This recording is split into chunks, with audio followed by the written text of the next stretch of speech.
Hey guys, tonight we journey back to a world where an ordinary evening could end with an entire city glowing red beneath the night sky. A place where families drifted to sleep beside warm hearths. Merchants carefully counted their coins by candlelight, and blacksmiths hammered the last sparks from glowing iron, never realizing that before sunrise, everything they owned might become nothing more than smoke and ash. Imagine living in a city where fire was not simply a danger, but an almost expected visitor, returning generation after generation with frightening determination. Before we settle into tonight's story, take a moment to like the video and subscribe, but only if you genuinely enjoy these quiet journeys into history. Now dim the lights, get comfortable, perhaps leave a small lamp glowing safely nearby, and together we'll wander through streets that disappeared into flames so often that entire civilizations learned to rebuild almost as naturally as they learned to build in the first place. The modern world often gives us the comforting illusion that cities are permanent. Towering buildings seem solid, roads appear fixed, and neighborhoods feel as though they have existed forever. Ancient people rarely enjoyed that confidence. To them, a city was a living thing, constantly threatened by enemies, floods, earthquakes, disease, and perhaps most frightening of all, fire. Unlike an invading army, flames required no declaration of war. Unlike an earthquake, they could begin with something as ordinary as preparing dinner.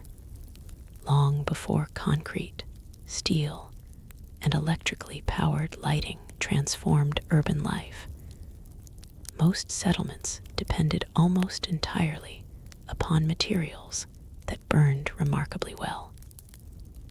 Houses were commonly built from timber frames, packed with reeds, straw, clay, or mud. Roofs often consisted of dried thatch or wooden shingles that became increasingly flammable after months beneath the hot summer sun. Furniture, storage chests, carts, market stalls, workshops, fences, and even many city walls contained enormous quantities of wood. Firewood itself was stacked beside nearly every home because surviving cold nights depended upon it. Daily existence revolved around open flames. Every meal required fire. Every forge required fire. Pottery kilns, bakeries, bathhouses, metal workshops, glassmakers, and countless household lamps all relied upon constantly burning fuel. Smoke rising above rooftops became as ordinary as birds flying overhead. Nobody thought much about the thousands of tiny fires scattered throughout a city, because without them civilization itself could barely function. Ironically, the very innovation that allowed urban societies to flourish also created their greatest weakness. Imagine standing on a narrow street inside an ancient city just after sunset. Oil lamps flicker from windows. Torches illuminate busy intersections. Bakers continue working through the evening. Blacksmiths strike glowing metal with heavy hammers. Children chase one another between crowded homes.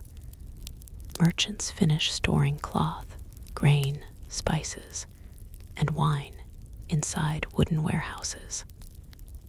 Every doorway hides another small flame, imagine only one of those flames escaping. Perhaps someone accidentally tips an oil lamp while carrying it upstairs. Maybe a spark leaps from a cooking fire onto a woven basket filled with straw. A gust of wind pushes burning embers onto a neighboring roof. At first, the fire is so small that almost nobody notices. Within minutes, however, dry reeds begin to crackle. Then beams ignite. Soon smoke curls into the sky. By the time frightened neighbors gather buckets of water, the blaze has already climbed above their reach. Modern firefighters benefit from pressurized hydrants, protective clothing, powerful pumps, communication systems, and carefully organized emergency services. Ancient communities possessed little more than human determination. Leather buckets, ladders, hooks, axes, and long lines of exhausted people passing water from wells or rivers. Sometimes that was enough. Very often it was not. One reason ancient cities burned so frequently was surprisingly simple. They were crowded beyond what many people today might imagine.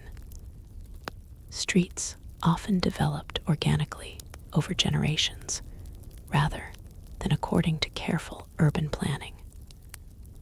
Homes leaned toward one another across narrow alleys where sunlight barely reached the ground. Upper floors sometimes projected outward, reducing the gap between neighboring buildings until residents could nearly shake hands from opposite windows. Those cramped spaces trapped heat while allowing flames to leap effortlessly from one roof to another. Wind transformed small disasters into unstoppable infernos. A strong breeze could carry burning fragments across streets, over walls, and onto distant rooftops. Once multiple fires began simultaneously, even determined citizens struggled to decide which one to fight first.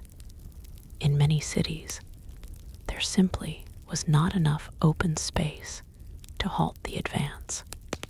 The Romans understood this danger perhaps better than anyone, because their capital experienced numerous devastating fires across many centuries.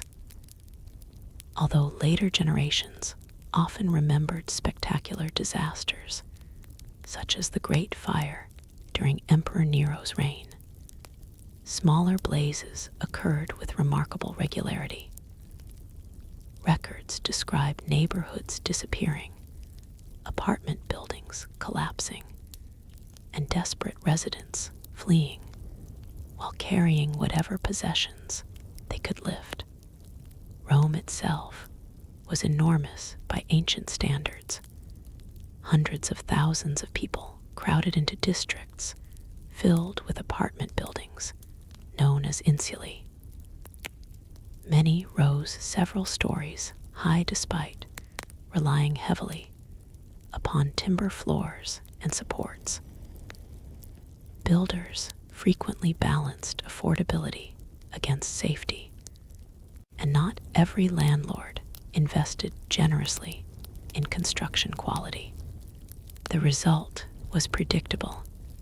Poorly maintained wooden structures, packed closely together, created ideal conditions for catastrophe.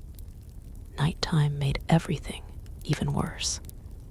Darkness complicated evacuation. Confusion spread quickly. People struggled to distinguish smoke from ordinary night shadows until choking air reached their homes. Parents searched desperately for children. Neighbors shouted warnings that echoed through twisting streets. Animals broke loose from stables. Dogs barked wildly while horses panicked. The roar of flames often drowned every other sound. Historians occasionally describe survivors returning after sunrise to discover familiar neighborhoods transformed into landscapes they could scarcely recognize. Streets remained, but almost everything else had vanished. Stone foundations protruded from blackened earth like skeletons beneath ashes. Yet Rome was hardly unique. Travel farther, east toward the great cities of Mesopotamia, where some of humanity's earliest urban experiments unfolded thousands of years earlier. These remarkable settlements introduced writing, organized government, monumental temples, and thriving marketplaces. But they too relied heavily upon combustible materials. Although mud bricks formed many walls, roofs still required wooden beams imported from distant regions where trees actually grew. Timber remained precious, valuable, and absolutely essential. When those beams ignited, roofs collapsed. Once roofs fell inward, trapped heat intensified, until even mud brick walls began cracking from extreme temperatures. Archaeologists excavating ancient settlements sometimes identify entire destruction layers consisting of ash, charcoal, collapsed masonry, melted pottery, and burned household goods, frozen exactly where families abandoned them. Each layer tells a silent story. Someone cooked one final meal. Someone closed one final door. Someone expected tomorrow to resemble yesterday. Tomorrow never arrived as expected. One fascinating aspect of these discoveries is that cities often rose again almost immediately after destruction. Instead of abandoning valuable locations, survivors frequently cleared debris, leveled damaged structures, and built directly upon the ruins. Generation after generation repeated this process. As centuries passed, entire cities gradually became artificial hills known today as tells. Each layer beneath the surface represents another chapter of construction, destruction, rebuilding, and renewal. Walking through such archaeological sites today resembles traveling downward through time. A few feet below the surface may lie houses from 1 century. Below them rests another city, then another. Sometimes fire separates each chapter. This endless cycle reveals something remarkable about ancient humanity. People accepted risk because abandoning urban life meant sacrificing trade, security, culture, and opportunity. Cities attracted wealth despite their dangers.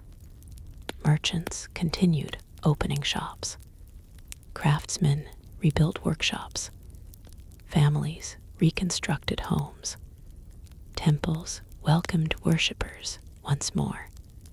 Life continued, partly because it had to. Fire also spread so effectively because ordinary household possessions acted almost like hidden fuel supplies. Baskets woven from reeds, linen clothing, wool blankets, wooden furniture, dried herbs hanging from ceilings, stored grain, olive oil, animal fats, and wax candles all contributed additional energy. Once flames reached them, even food became dangerous. Large storage jars filled with oil could intensify burning dramatically if shattered. Wine itself rarely exploded dramatically, as modern fiction sometimes suggests. But wooden barrels surrounding valuable goods certainly burned. Market districts therefore presented terrifying hazards. Warehouses packed tightly together allowed flames to consume months or years of accumulated trade within hours. For merchants, surviving the fire did not necessarily mean surviving financially. Entire fortunes disappeared overnight. Insurance, as we understand it, scarcely existed. Loans remained unpaid because records burned. Contracts vanished. Inventories became impossible to verify. Economic recovery could require decades. Still, ancient citizens awoke the following morning and began rebuilding once again. Because history rarely pauses for long. Even after the brightest flames fade into smoke, the first pale light of dawn revealed blackened streets where yesterday's busy marketplace had stood. And as exhausted survivors stepped cautiously across warm ashes, searching for anything that could still be saved, they unknowingly became part of a cycle that would repeat across civilizations for thousands of years. In the next part, we will follow those survivors as they rebuild their cities and discover why some of history's greatest urban centers seemed almost destined to burn again and again. The smoke did not disappear simply because the flames had gone out. In many ancient cities, the air remained thick with the smell of wet ash, burned timber, and scorched earth for days or even weeks.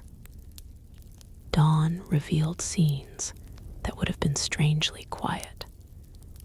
The shouting had stopped. The frantic passing of water buckets had ended. What remained was the slow sound of people walking carefully over debris, calling the names of relatives, lifting collapsed beams one piece at a time, and hoping that something familiar had survived beneath the ruins. Surprisingly, the first priority after a major fire was not rebuilding houses. It was making sure another disaster did not immediately follow. Fires often damaged wells, contaminated water supplies with ash, and left large piles of unstable debris that could collapse without warning. Animals wandered through the wreckage looking for food. Dogs sniffed among broken pottery, while chickens pecked at blackened grain scattered across the streets. Even after the flames disappeared, danger remained everywhere. For many families, the most valuable possessions were not expensive objects, but practical ones. A cooking pot that somehow survived could be worth more than decorative jewelry. An iron knife could help prepare food, cut wood, and perform repairs. A single bronze tool might become the foundation for rebuilding an entire household. Archaeologists frequently discover these items because they endured temperatures that destroyed almost everything around them. Clothing presented another unexpected problem. Ancient wardrobes were surprisingly limited. Many ordinary people owned only a few garments. If those burned, replacing them required weeks of spinning thread, weaving cloth, cutting fabric, and sewing everything by hand. A fire therefore created immediate hardship that extended far beyond the destruction of buildings. Survivors suddenly lacked shelter, tools, clothing, furniture, stored food, and often their means of earning a living. Yet rebuilding usually began almost immediately. The reason was simple. Cities occupied valuable locations that had taken generations to establish. Rivers provided transportation. Harbors connected distant kingdoms. Defensive walls protected trade routes. Markets attracted merchants from hundreds of miles away. Leaving such places entirely would have meant abandoning opportunities that could not easily be recreated somewhere else. Instead, people cleared away the destruction. This process was exhausting, beyond modern imagination. There were no bulldozers to remove collapsed structures.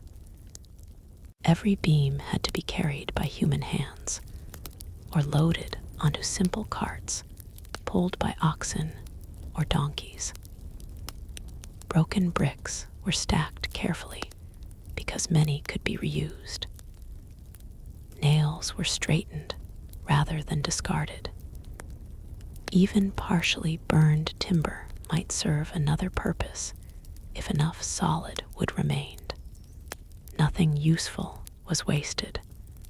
Resources were simply too valuable.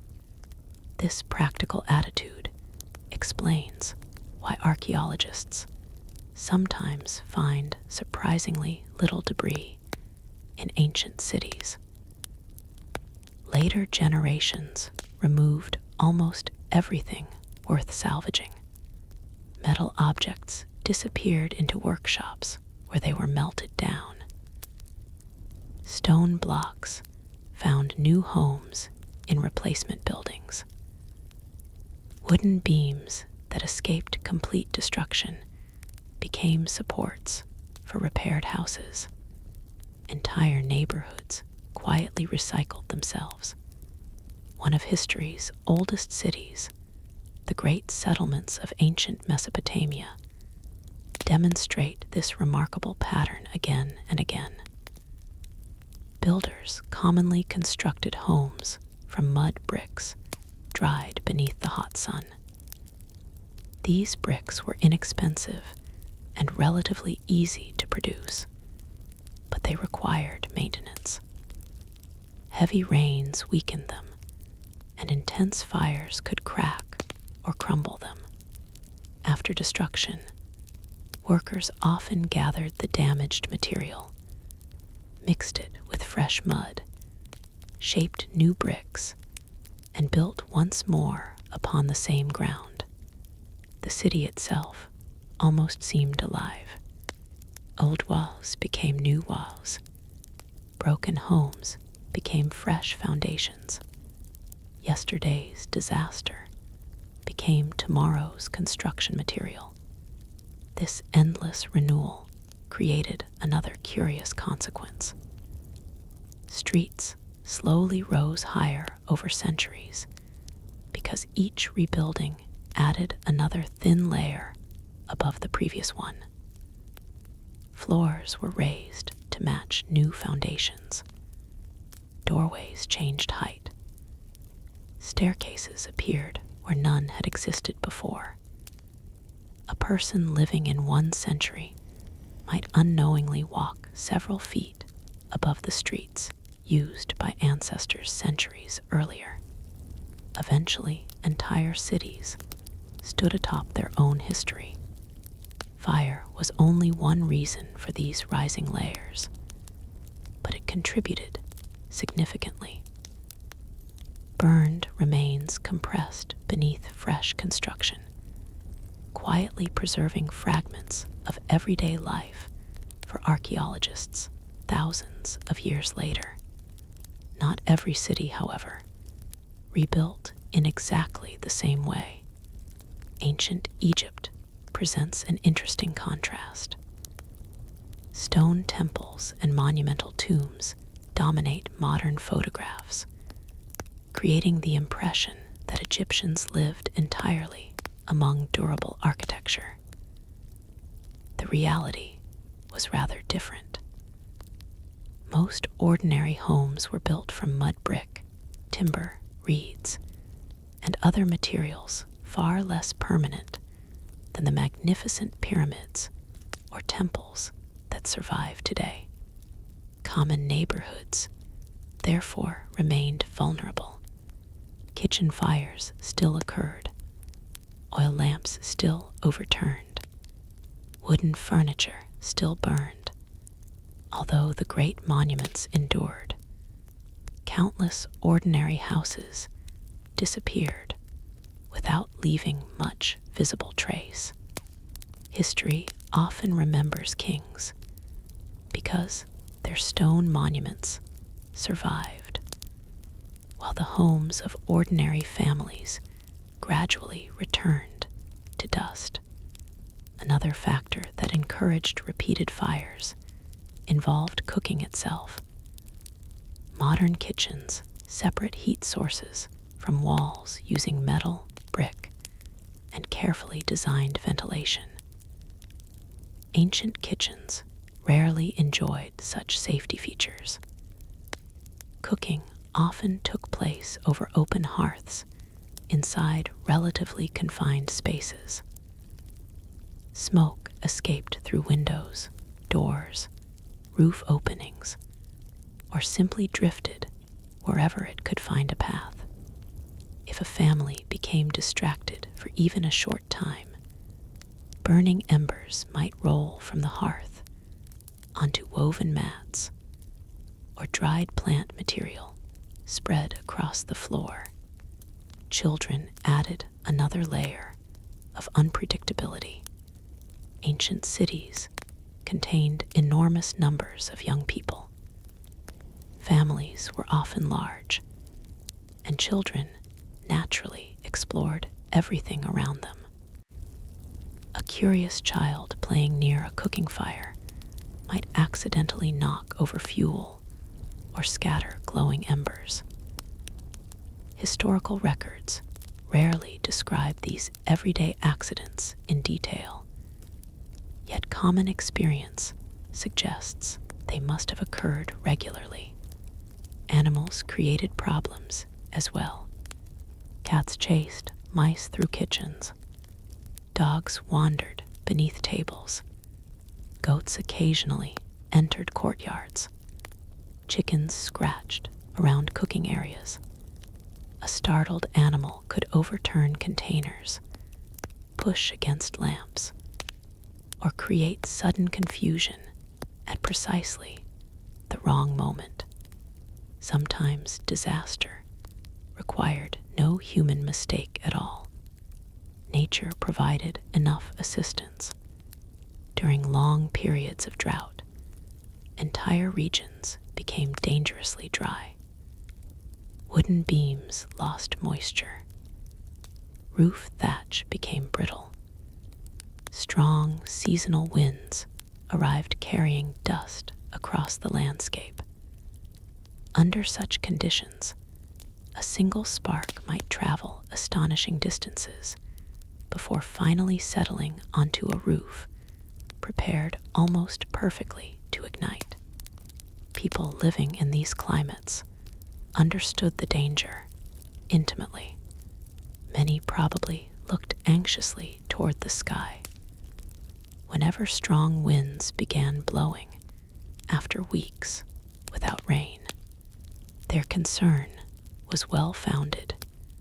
Even today, modern wildfires demonstrate how quickly dry vegetation and buildings can burn under similar conditions despite advanced firefighting equipment.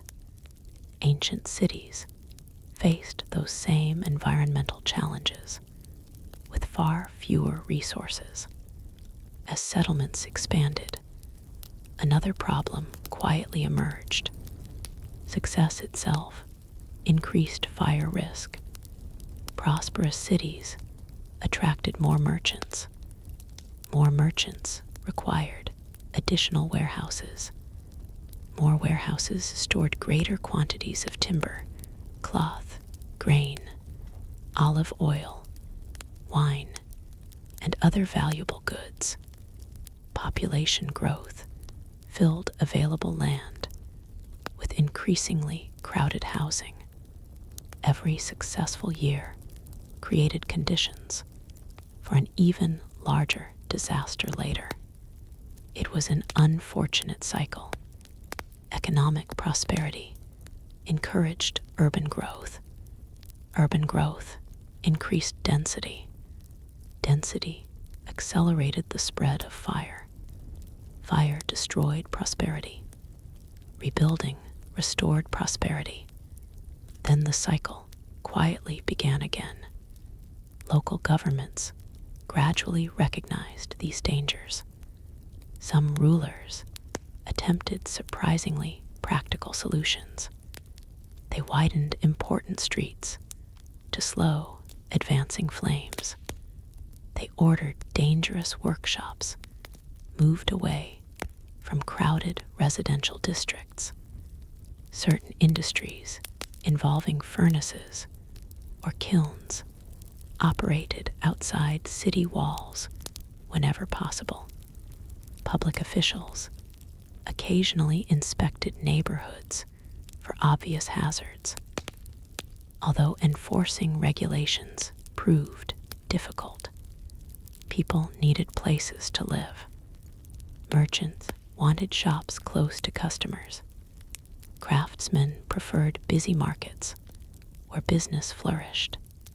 Convenience often defeated caution. Rome eventually organized groups specifically responsible for fighting fires. These men patrolled the city, watched for smoke, and responded when emergencies occurred.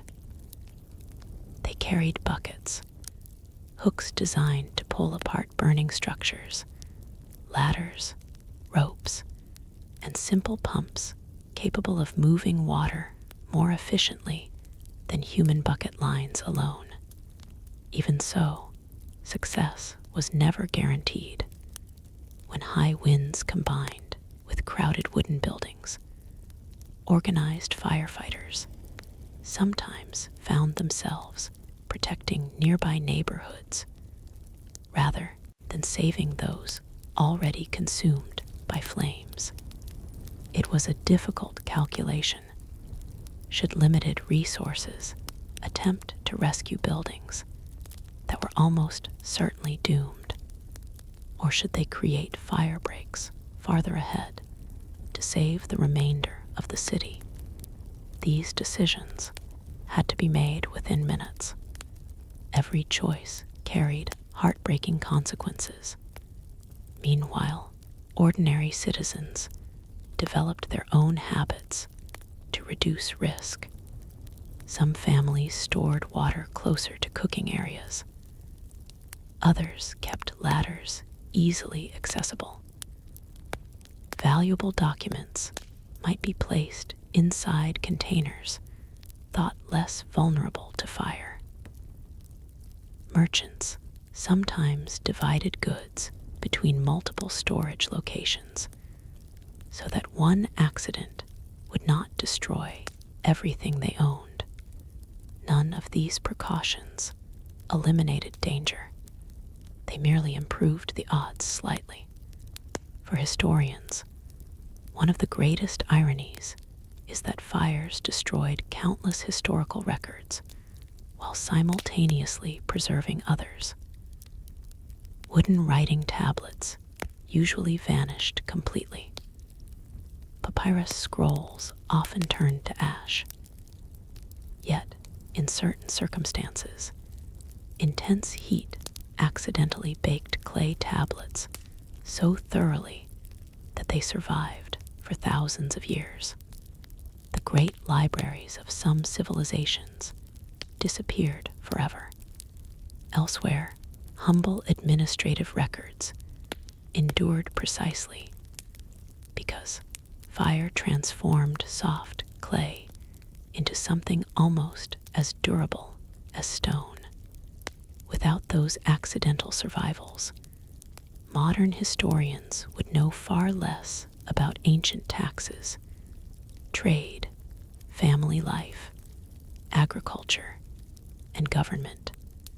Fire, which erased so much history, also became an unexpected guardian of history.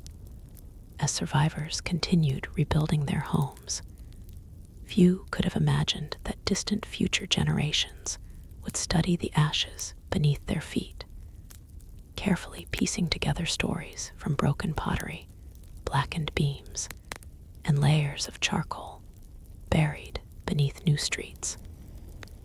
The rebuilding seemed complete.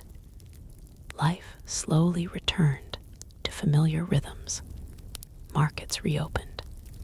Children laughed once more in narrow alleyways, and smoke again rose peacefully from thousands of household hearths.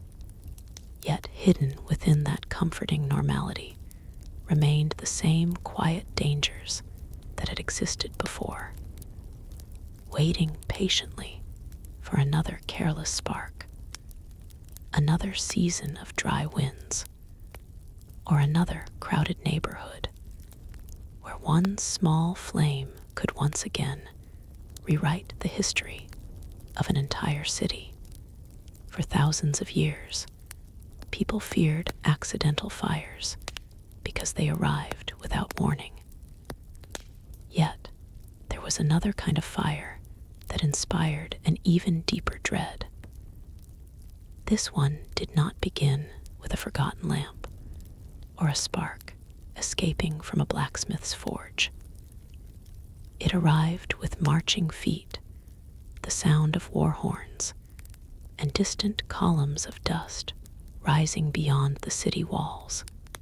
When armies surrounded an ancient city, fire often became one of their most effective weapons.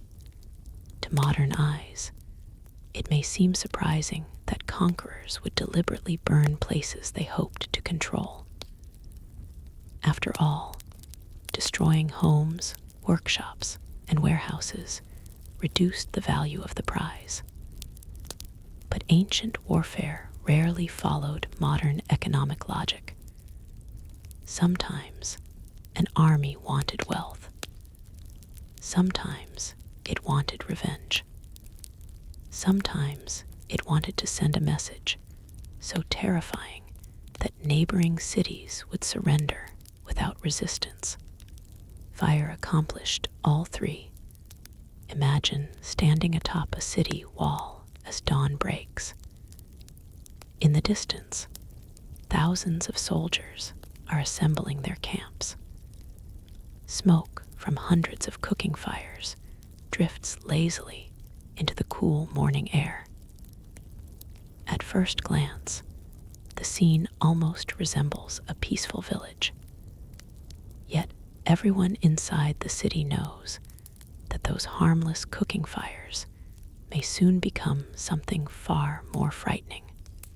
The defenders prepare for a siege. Workers inspect wooden gates reinforced with bronze fittings. Archers carry bundles of arrows to the towers. Blacksmiths repair damaged weapons as quickly as possible. Women, children, and elderly citizens transport sacks of grain into secure storage. Wells are checked repeatedly because water may soon become more valuable than gold. Every household begins calculating supplies. How much grain remains? How much oil? How much firewood? How long can the city survive?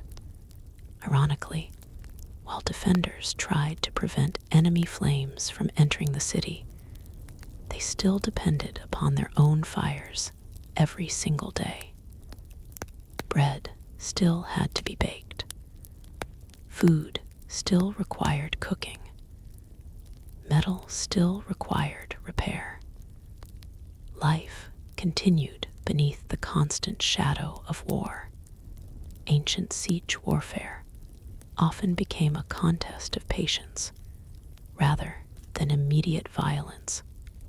If strong walls prevented direct assault, attackers looked for weaknesses elsewhere.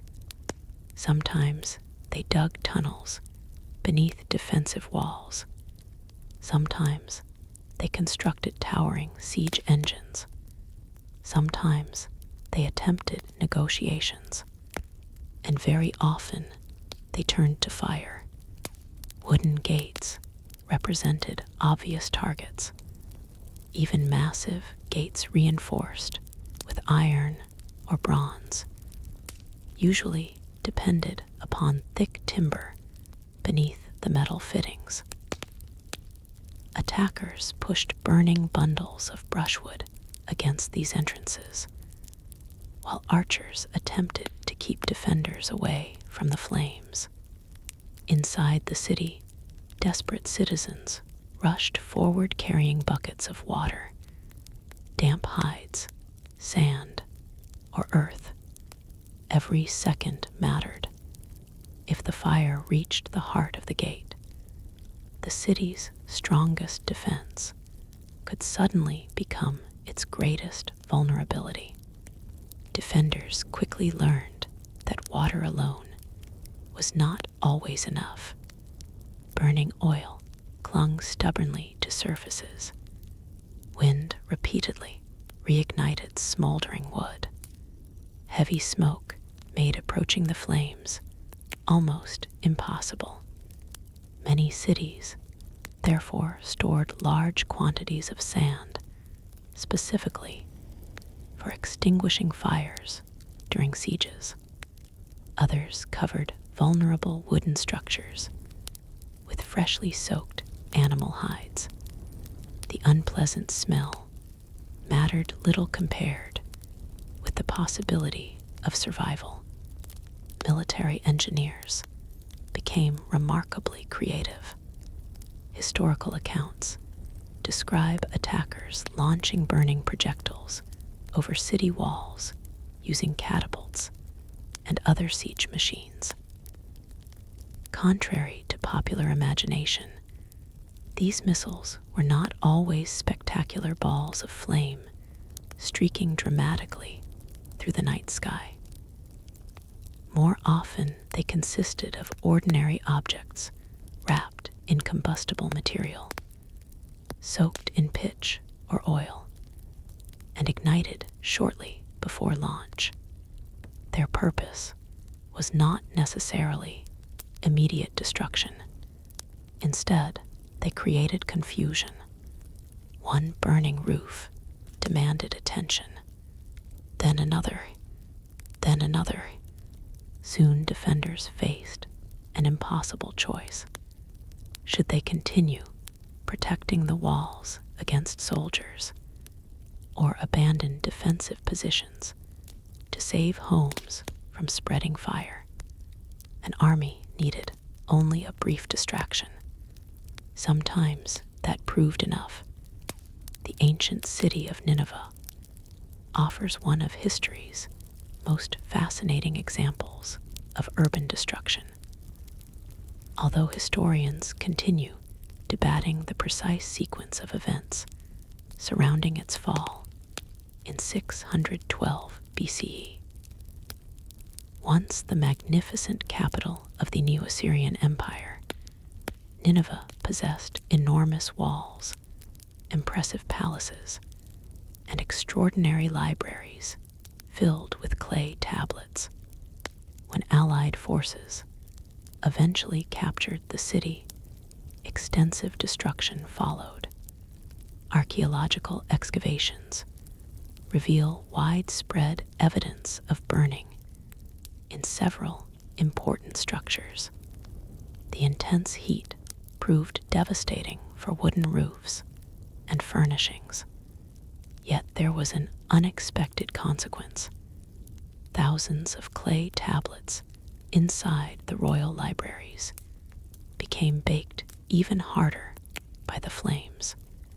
Instead of disintegrating over time, many survived remarkably well. Without that destructive fire, modern scholars might know far less about Assyrian literature, government, astronomy, medicine, and daily administration. One civilization's catastrophe became another civilization's historical treasure. History possesses strange ironies. Fire erased magnificent palaces while accidentally preserving ordinary documents. The conquerors almost certainly never imagined they were helping historians living more than 2,500 years later. Elsewhere, warfare repeatedly demonstrated how quickly urban fires escaped military control. An attacking army might intend only to burn defensive towers. Strong winds carried embers into nearby neighborhoods. Markets ignited. Warehouses followed. Before long, flames spread far beyond the original military objective. Victorious commanders sometimes watched helplessly as valuable cities burned more extensively than intended. Once unleashed, fire obeyed neither king nor general. Even disciplined soldiers struggled to control it. This unpredictability explains why ancient military manuals occasionally advised caution when using fire as a weapon. It was powerful. It was terrifying. It was also remarkably difficult to direct.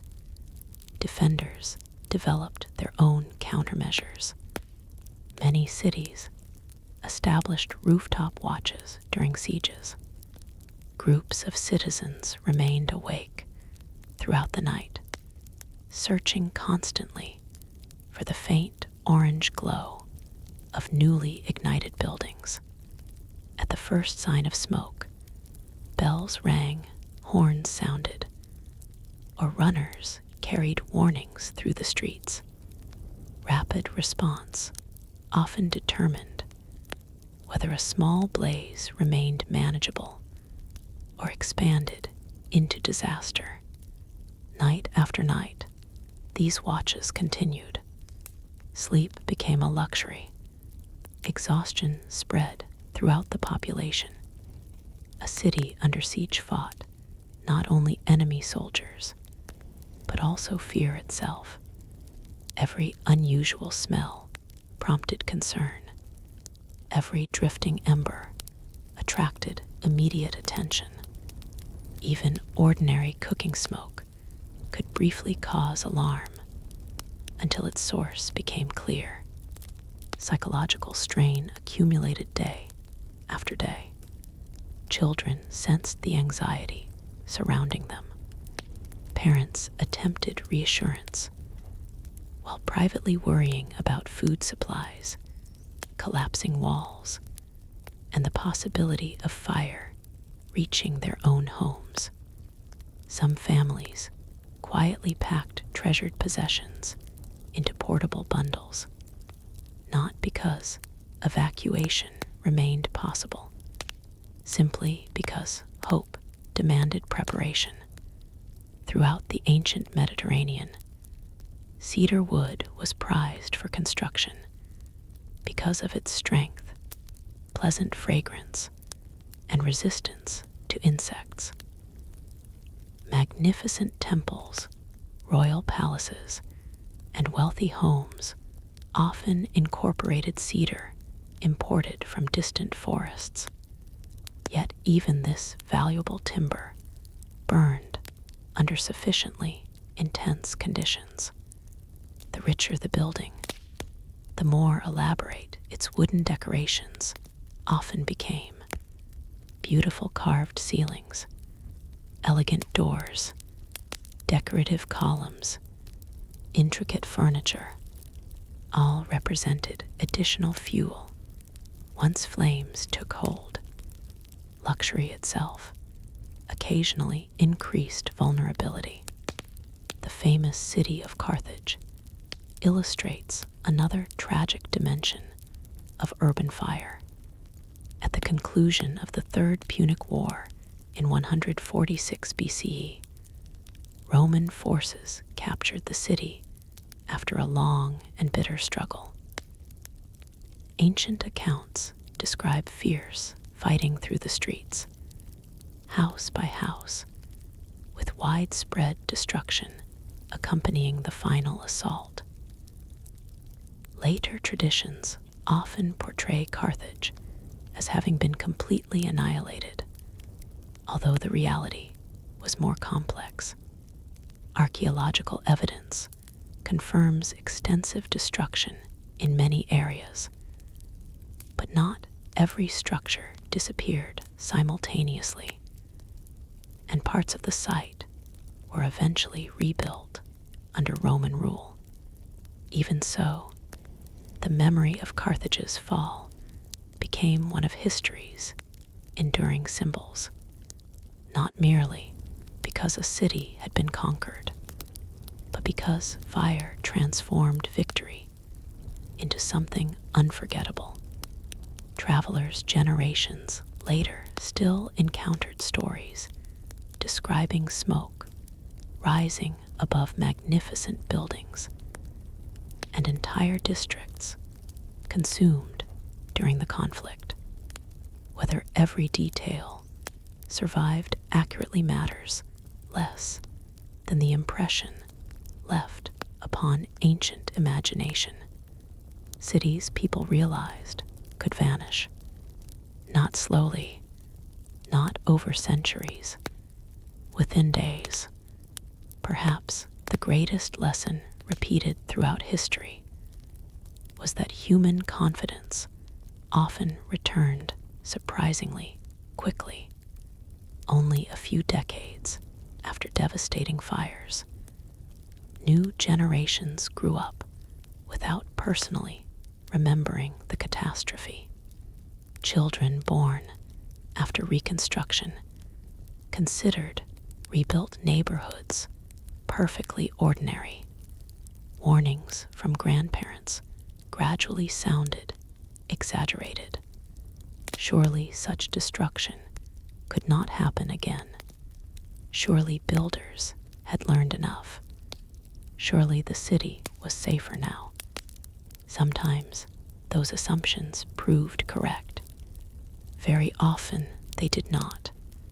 The rebuilt streets gradually filled once more. Timber accumulated. Warehouses expanded. Population increased. Markets grew busier. The same conditions quietly returned, almost unnoticed. It was not ignorance. It was simply the natural rhythm of urban life. People focused on tomorrow's bread, tomorrow's customers, tomorrow's repairs. Few spent every day imagining the next great fire. Had they done so, cities might never have flourished at all. Instead, they accepted uncertainty as part of existence. As another generation settled into freshly built homes, lit evening lamps, and listened to the comforting crackle of hearth fires, they unknowingly repeated routines followed by countless families before them. Far beyond the walls, empires continued to rise and fall. Climates slowly shifted. Forests were cut to supply expanding cities, and new architectural ideas quietly began to appear. These changes would gradually alter how ancient urban centers were built, but they would also introduce unexpected new risks that few people could yet imagine.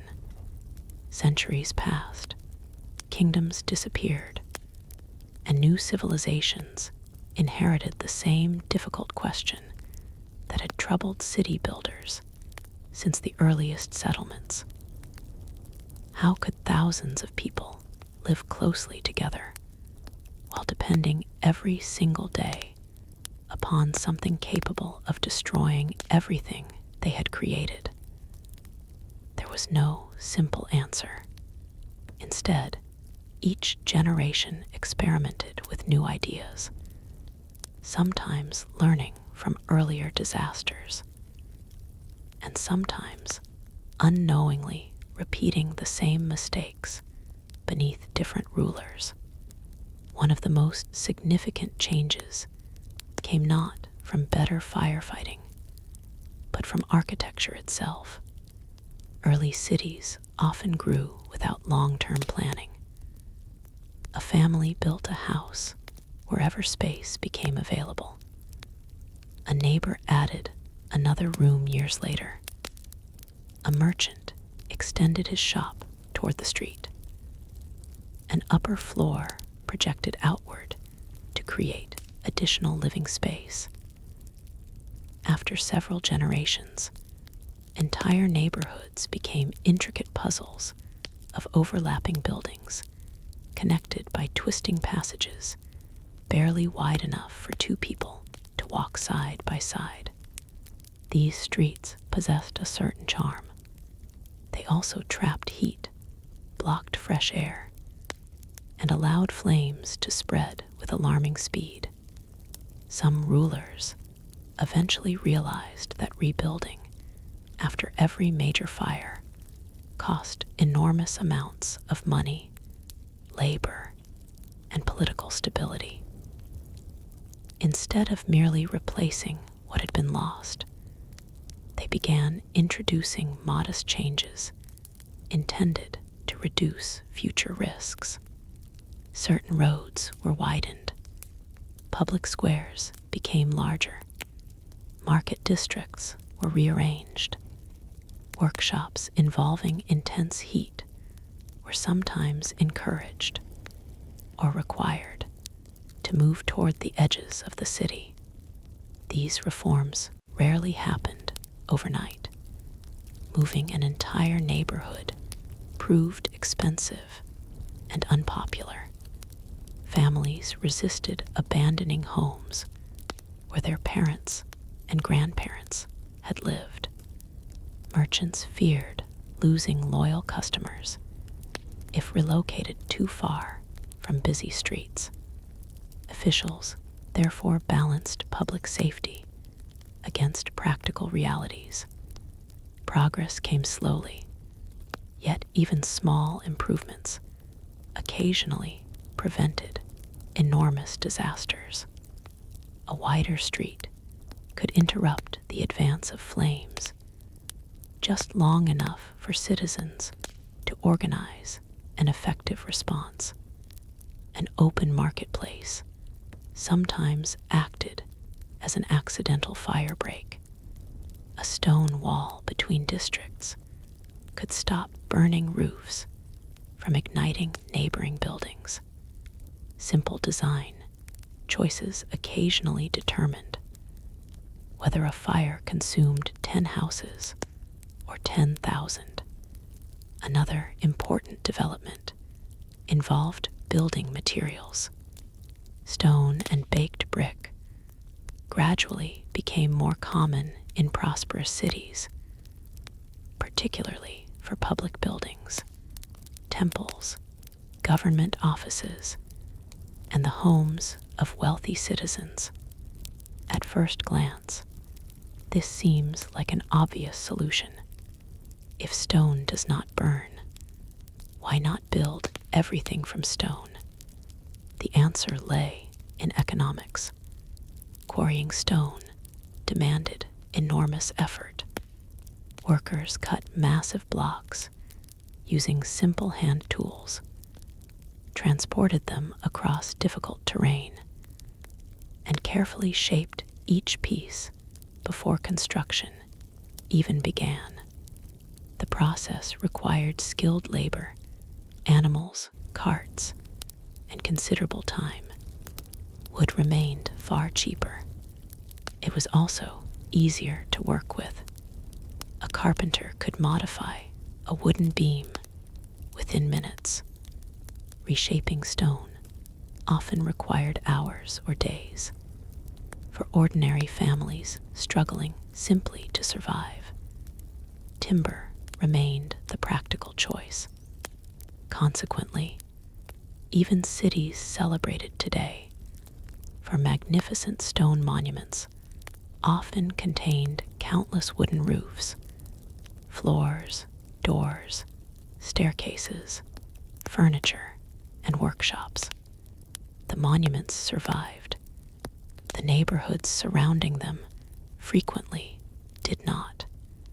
This difference explains why archaeological sites sometimes create a misleading impression.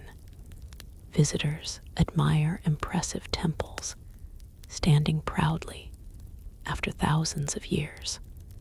It becomes easy to imagine that the entire city once looked equally permanent.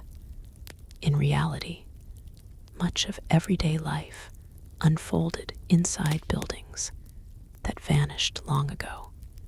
The stone structures represented only a fraction of the original urban landscape. The homes of bakers, weavers, fishermen, merchants, and laborers often disappeared almost completely. Fire accelerated that disappearance. One civilization that gradually developed sophisticated urban planning was the Roman Empire. Although Rome itself suffered repeated fires, Roman engineers applied lessons across many provincial cities. Straight streets became more common in newly founded settlements. Public fountains increased access to water. Stone construction expanded, especially in important civic buildings. Aqueducts supplied growing populations with reliable water sources. These achievements certainly reduced some dangers. However, they introduced unexpected complications as well. Larger cities meant larger populations. More people required more housing. Apartment buildings continued rising several stories high. Ground floors often contained busy shops while families lived above. Cooking fires burned throughout the day. Oil lamps illuminated countless windows after sunset. Even improved engineering could not eliminate the simple reality that millions of people depended upon open flames every single evening. The Roman writer Vitruvius, who wrote extensively about architecture during the 1st century BCE, emphasized thoughtful planning, proper construction, and practical design. His surviving work demonstrates that ancient architects understood many structural principles remarkably well. They worried about stability, ventilation, drainage, and durability. Fire safety also entered these discussions, although not always in ways modern readers might expect. Rather than imagining specialized fire-resistant technology, builders focused upon sensible arrangements of space. Stronger materials were possible, and reducing obvious hazards. It was an evolutionary process rather than a revolutionary one. Across Asia, similar patterns emerged independently. Large Chinese cities expanded dramatically under successive dynasties. timber remained the dominant building material because it offered flexibility during earthquakes and could be repaired relatively easily. Yet wooden cities naturally remained vulnerable to flames. Officials therefore developed increasingly organized systems for prevention. Night patrols became routine in many urban centers. Watchtowers monitored important districts. Public announcements reminded residents about seasonal dangers, particularly during dry weather. Certain occupations involving furnaces or kilns faced regulations concerning where they could operate. Again, these measures reduced risk without eliminating it. Fire simply remained woven into daily existence. Climate played a surprisingly important role in determining how cities burned. Settlements in dry regions often experienced extremely rapid fire spread during hot summers. In contrast, cities located in wetter climates sometimes faced slower moving fires because building materials retained more moisture. Seasonal rainfall influenced everything. A rainy spring could reduce danger for months. A prolonged drought transformed ordinary neighborhoods into waiting fuel. People noticed these patterns long before they understood the science behind them. Farmers prayed for rain because crops depended upon it. City residents welcomed rain for another reason as well. Wet roofs rarely ignited as easily as dry ones. Sometimes nature quietly protected entire communities. At other times, it seemed to abandon them completely. Lightning occasionally contributed to urban fires, although probably less frequently than popular imagination suggests. Stone temples and towers sometimes attracted strikes during violent storms. Wooden roofs beneath them caught fire. Without modern lightning protection, little could prevent such accidents. Communities interpreted these events through the beliefs of their own cultures. Some regarded lightning as divine judgment. Others viewed it as an unavoidable force of nature. Regardless of interpretation, the practical challenge remained exactly the same. Someone still had to extinguish the flames.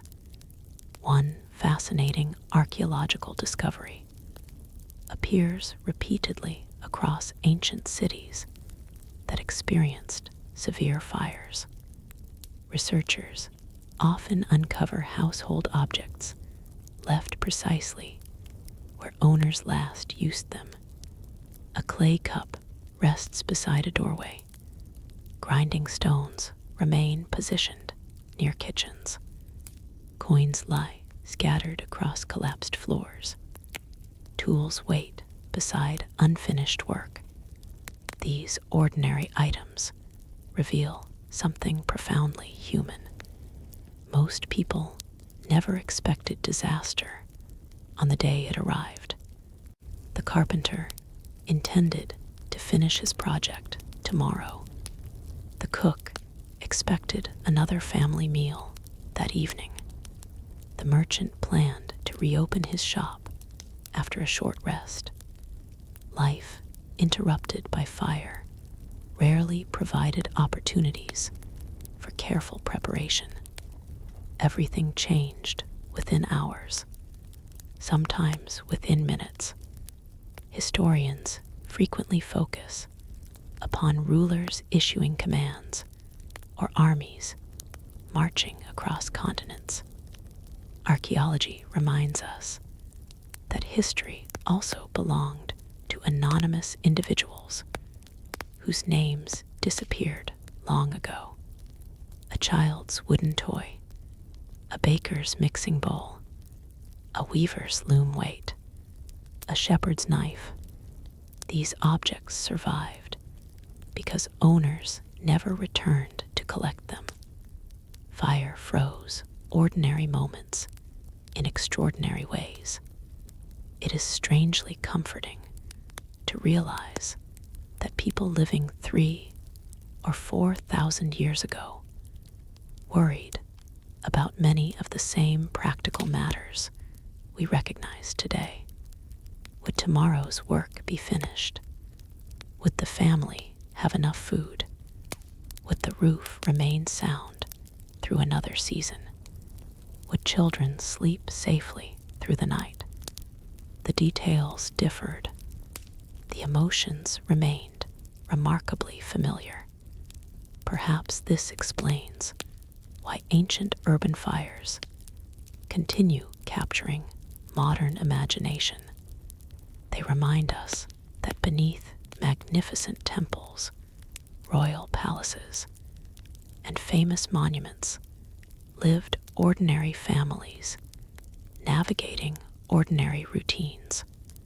Their greatest dangers often emerged not from legendary battles, but from everyday necessities. A cooking fire, a workshop furnace, a candle burning a little too close to a curtain, a gust of wind arriving at exactly the wrong moment. Civilizations grew increasingly sophisticated, but no amount of wisdom could entirely separate human progress from the risks that accompanied it. As centuries continued unfolding, builders refined their techniques, rulers issued new regulations, and citizens became more experienced at responding to emergencies. Cities undeniably became stronger than many of their ancient predecessors. Yet, another force was quietly reshaping urban history from beyond the walls. Expanding trade networks were connecting distant civilizations more closely than ever before, bringing extraordinary wealth into bustling marketplaces. Along with precious goods came crowded ports, larger warehouses, and increasingly complex commercial districts, places where fortunes accumulated beneath wooden roofs, and where a single unnoticed spark could soon threaten not merely one neighborhood, but the economic heartbeat of an entire civilization. Trade transformed ancient cities in remarkable ways. A settlement that had once served only nearby farming villages could gradually become a bustling crossroads where merchants from distant lands exchanged silk, spices, precious metals, glassware, wine, olive oil, timber, incense, and countless other goods. Every successful trading season brought greater prosperity. Streets filled with unfamiliar languages. Harbors became crowded with ships. Warehouses expanded to hold increasing quantities of merchandise. Inns welcomed travelers arriving from places most residents would never see. This prosperity changed cities forever. Unfortunately, it also made them far more vulnerable to fire. Imagine arriving at a thriving port shortly after sunrise. Long before reaching the city gates, you hear the sounds of commerce. Sailors shout instructions while unloading cargo. Oxen pull heavily loaded wagons through narrow streets. Merchants argue politely over prices. Dockworkers carry baskets balanced carefully upon their shoulders. The smell of saltwater mixes with fresh bread, drying fish, animal hides, olive oil, spices, smoke, and damp timber. Everywhere you look, something valuable is being stored. Everywhere you look, something flammable is waiting. Ports were especially dangerous because ships themselves were almost entirely made of wood. Thick ropes coated with tar secured them to docks. Sails woven from linen dried beneath the sun after long voyages. Cargo often included barrels, crates, baskets, cloth, timber, wax, oils, and resins. If a ship caught fire while moored beside others, flames could spread rapidly across an entire harbor.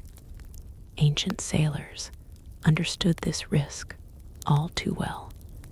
Historical records from different civilizations occasionally mention desperate crews cutting burning ships loose from their moorings.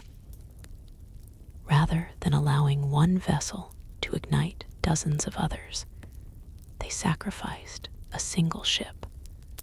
Hopping currents would carry it away before the flames reached neighboring docks. Sometimes the plan worked. Sometimes shifting winds pushed the burning vessel directly into another section of the harbor. Fire remained frustratingly unpredictable. One particularly dangerous cargo was olive oil. Throughout the Mediterranean world, olive oil was indispensable. Families cooked with it, preserved food in it, illuminated homes with oil lamps, treated leather, prepared medicines, and even used it in athletic competitions and religious ceremonies. Demand remained enormous. Consequently, cities stored thousands upon thousands of ceramic jars filled with oil. Contrary to dramatic modern myths, olive oil does not explode like a barrel of gunpowder. Yet, under intense heat, it burns extremely well. If warehouse fires shattered storage jars, the flowing oil could spread flames across floors, beneath shelving, and into neighboring rooms with alarming speed. Workers battling such fires faced a terrifying challenge. The very product that had brought prosperity now helped feed the blaze. Wine merchants encountered similar practical problems, though for different reasons. Wooden barrels and storage racks burned readily. Crates used to transport delicate goods added more fuel. Packing materials, straw, reeds, woven mats, and cloth were designed to protect merchandise during long journeys. Unfortunately, they also ignited easily. A successful marketplace gradually became an enormous collection of carefully organized combustible materials.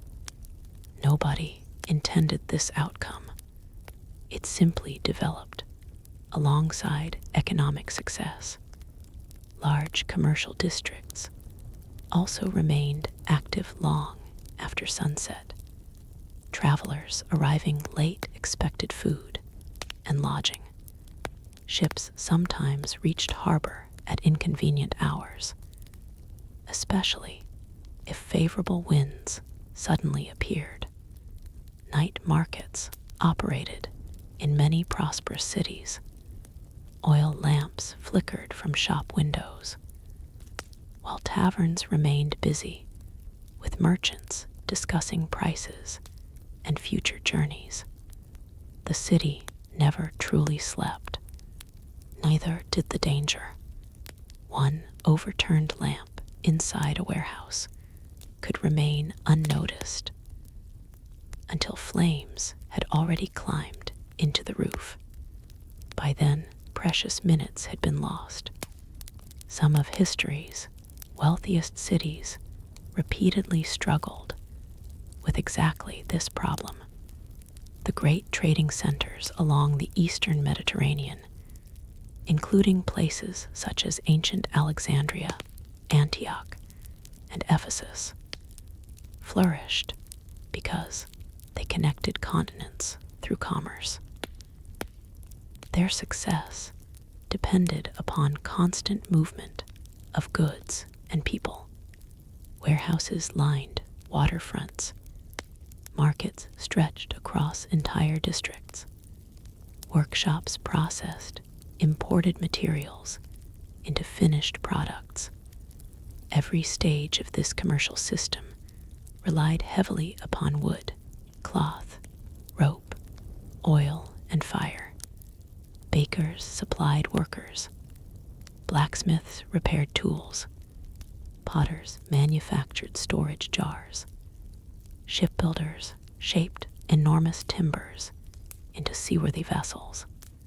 The economy itself rested upon industries involving heat. It was an unavoidable reality. Archaeologists often discover evidence showing that commercial neighborhoods experienced repeated rebuilding.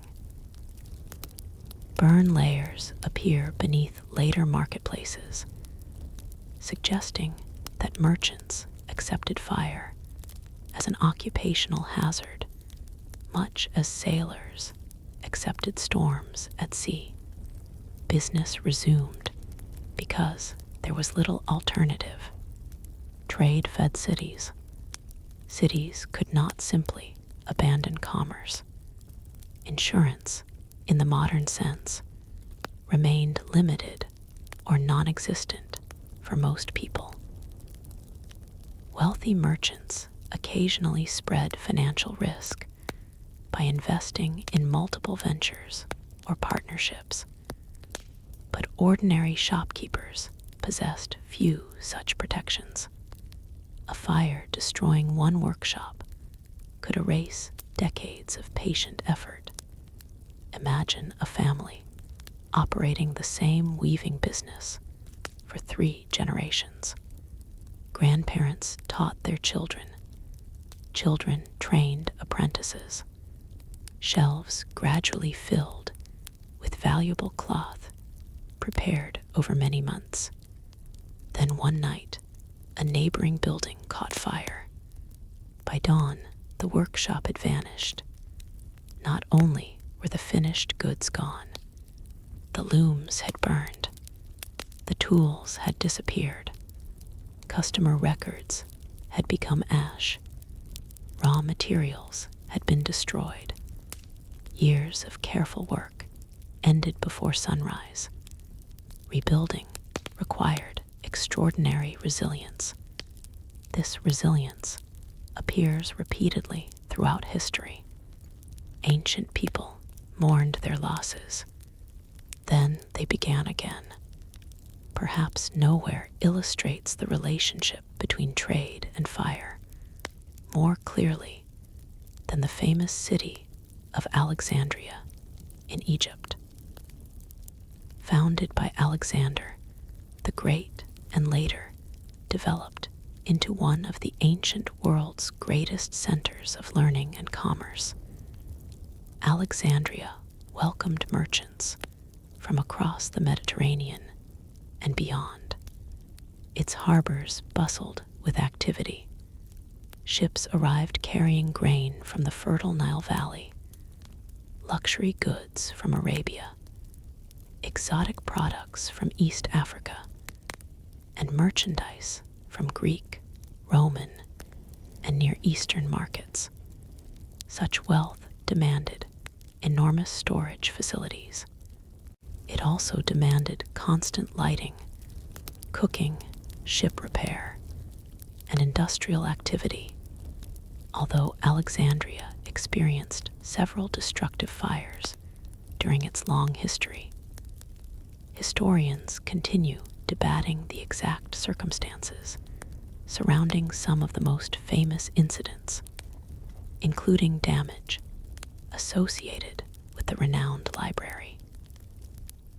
Ancient sources disagree with one another, and modern scholars remain cautious about assigning responsibility for every reported blaze.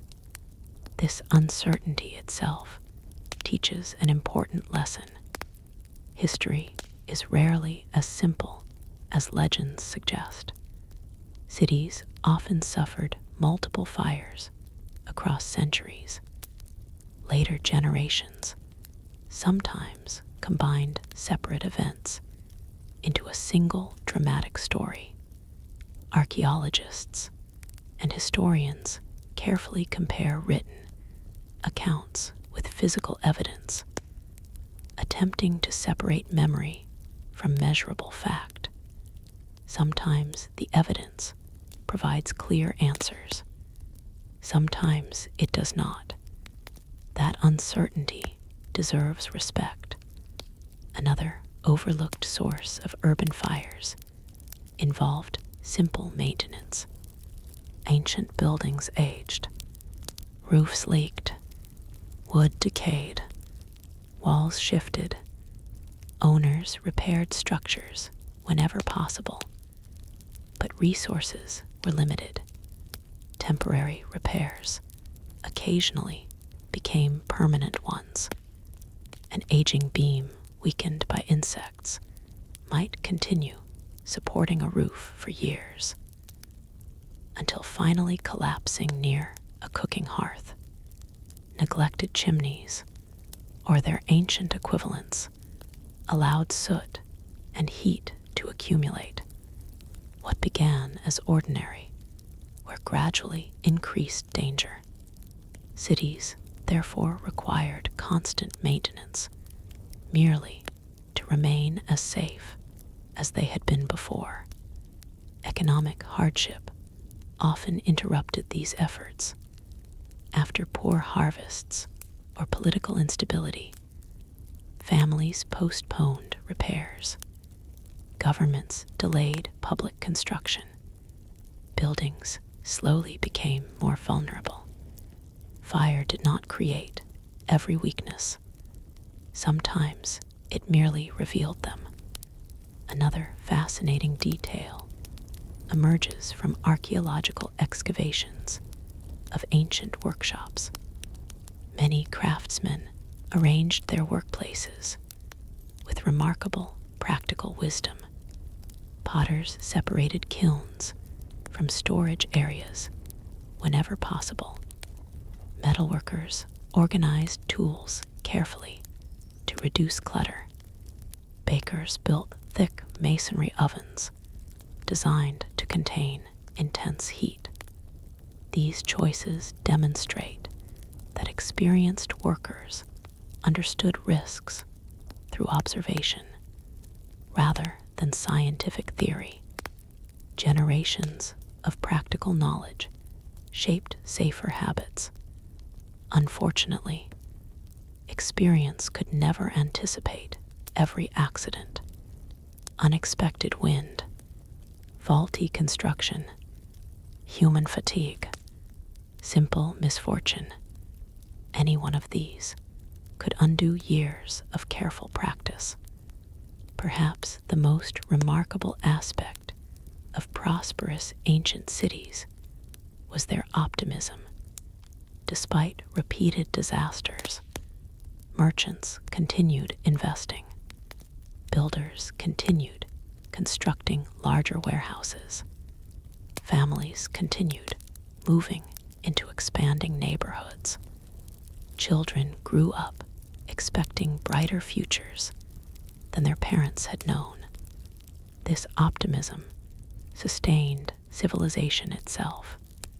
Had fear completely dominated decision-making, urban growth might have stopped altogether.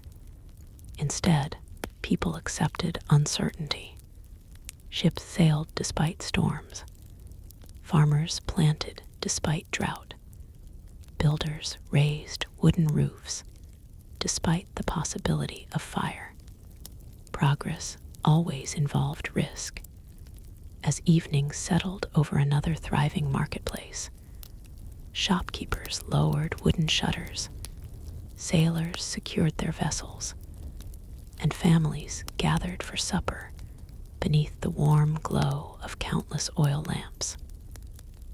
From above, the city shimmered with thousands of tiny points of light, each representing comfort, industry, and hope. Yet hidden among those peaceful flames remained the same ancient truth that had followed humanity since the first towns rose from the earth. The line between warmth and destruction was often no wider than the flicker of a single unattended lamp. As darkness settled over the rooftops, ancient cities entered a rhythm that modern people might find both familiar and surprisingly unsettling. Families gathered for evening meals. Neighbors exchanged the final conversations of the day, and craftsmen carefully extinguished the fires that had powered their workshops since sunrise. One by one, doors closed, market stalls fell silent, and the streets gradually emptied. Yet the city never became completely dark. Thousands of tiny flames continued burning. Oil lamps flickered inside homes. Torches illuminated important crossroads. Sacred fires glowed within temples. Watchmen carried lanterns as they patrolled the streets. Bakeries preparing bread for the following morning often kept their ovens warm throughout the night. The city appeared peaceful. In reality, it remained surrounded by fire. Nighttime was when many of history's most destructive urban fires began. The reason was surprisingly simple. People were asleep. During daylight hours, even a small column of smoke attracted immediate attention. A passerby might notice flames climbing from a rooftop before they had spread beyond a single room. Neighbors rushed toward the danger, carrying buckets or shouting warnings. The response was imperfect, but at least it began quickly. At night, valuable minutes quietly disappeared. A lamp tipped over in a quiet bedroom. A curtain caught fire. Smoke slowly filled the room, while its occupants remained asleep. By the time someone awakened, escaped the house, and alerted the neighbors, the flames had often spread into the roof. From there, events unfolded with frightening speed. Wooden rafters transferred heat across the building. Burning fragments drifted into nearby courtyards. Dry roofs ignited one after another. Soon, what had begun as a private household accident belonged to the entire neighborhood. Ancient night watchmen performed one of the most important and least celebrated jobs in urban society. Their responsibilities varied between civilizations, but the basic idea remained remarkably consistent. Stay awake while everyone else sleeps. Listen carefully. Watch constantly. Raise the alarm before it is too late. Imagine walking beside one of these guards through narrow streets, illuminated only by the faint glow of his lantern. The city feels completely different after midnight. The daytime crowds have vanished. Footsteps echo between silent buildings. Somewhere in the distance, A dog barks. Wind whispers through wooden shutters. Every unusual sound demands attention. A cracking beam, an unexpected shout, the smell of smoke drifting through the darkness.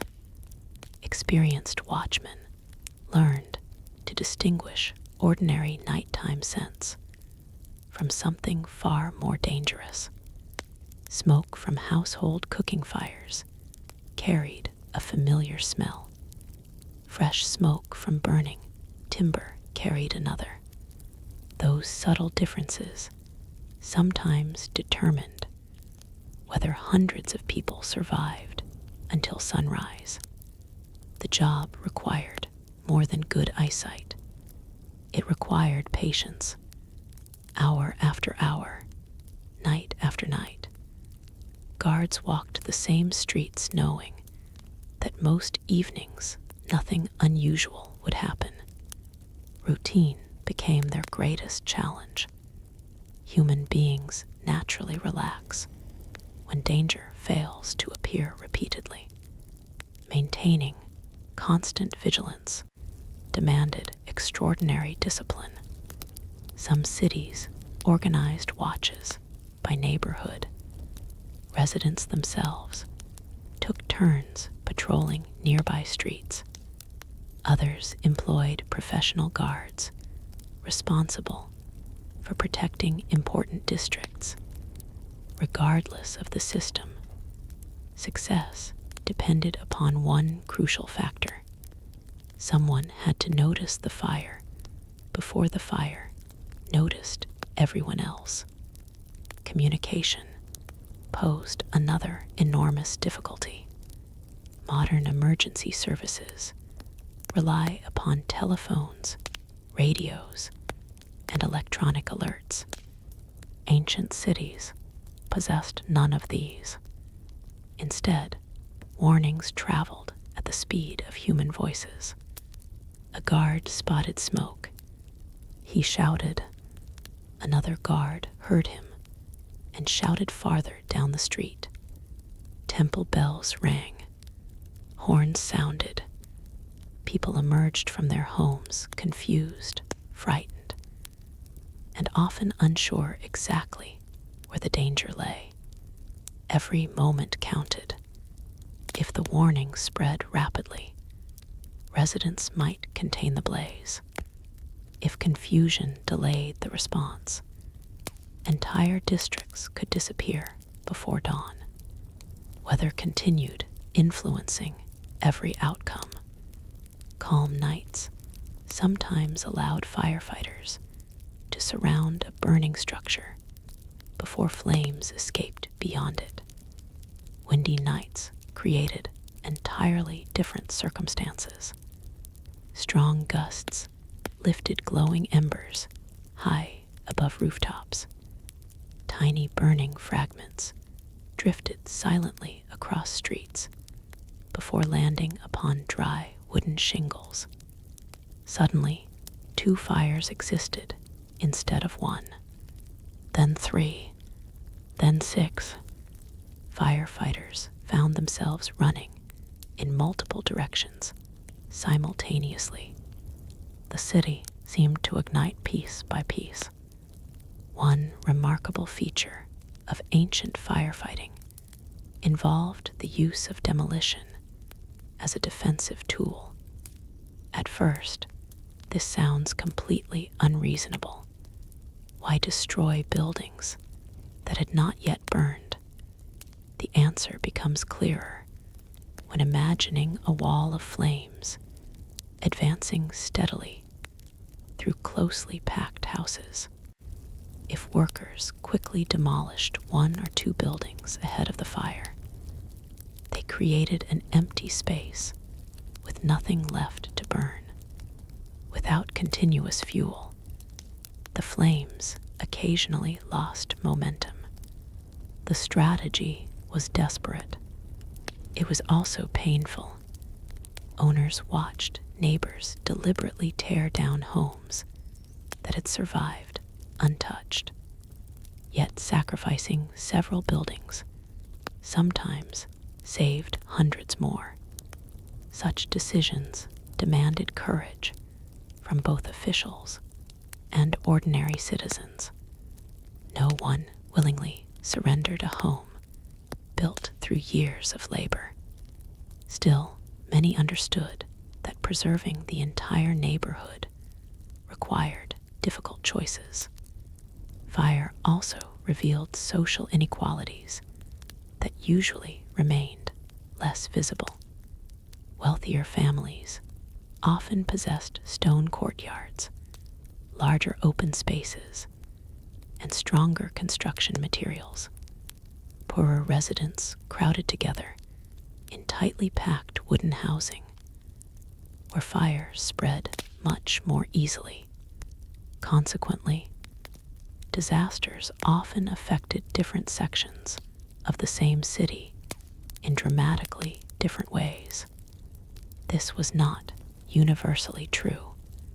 Magnificent mansions certainly burned, palaces caught fire, temples collapsed, but poorer neighborhoods generally faced greater risks simply because density increased vulnerability. Recovery likewise varied. A wealthy merchant might rebuild within months, using savings accumulated through years of successful trade. A laborer who lost everything possessed no such financial reserve. Entire families depended upon relatives, neighbors, religious communities, or charitable assistance simply to begin again. Urban fires therefore reshaped not only architecture, but also society. Communities discovered which relationships remained strongest during hardship. Neighbors shared tools, bakers distributed bread, carpenters helped repair damaged roofs, temples and public institutions occasionally provided emergency shelter. These acts rarely appear in official chronicles, celebrating kings and generals, yet they formed the foundation of recovery. Civilizations endured because ordinary people helped one another after extraordinary disasters. Archaeological excavations occasionally uncover fascinating evidence of hurried rebuilding. A beautifully carved stone from an older building suddenly appears inside the wall of a much simpler house. Decorative columns become ordinary supports. Fragments of broken monuments are reused as practical construction materials. Modern visitors sometimes wonder why skilled builders would place elegant carved stones where almost nobody could appreciate them. The answer was straightforward.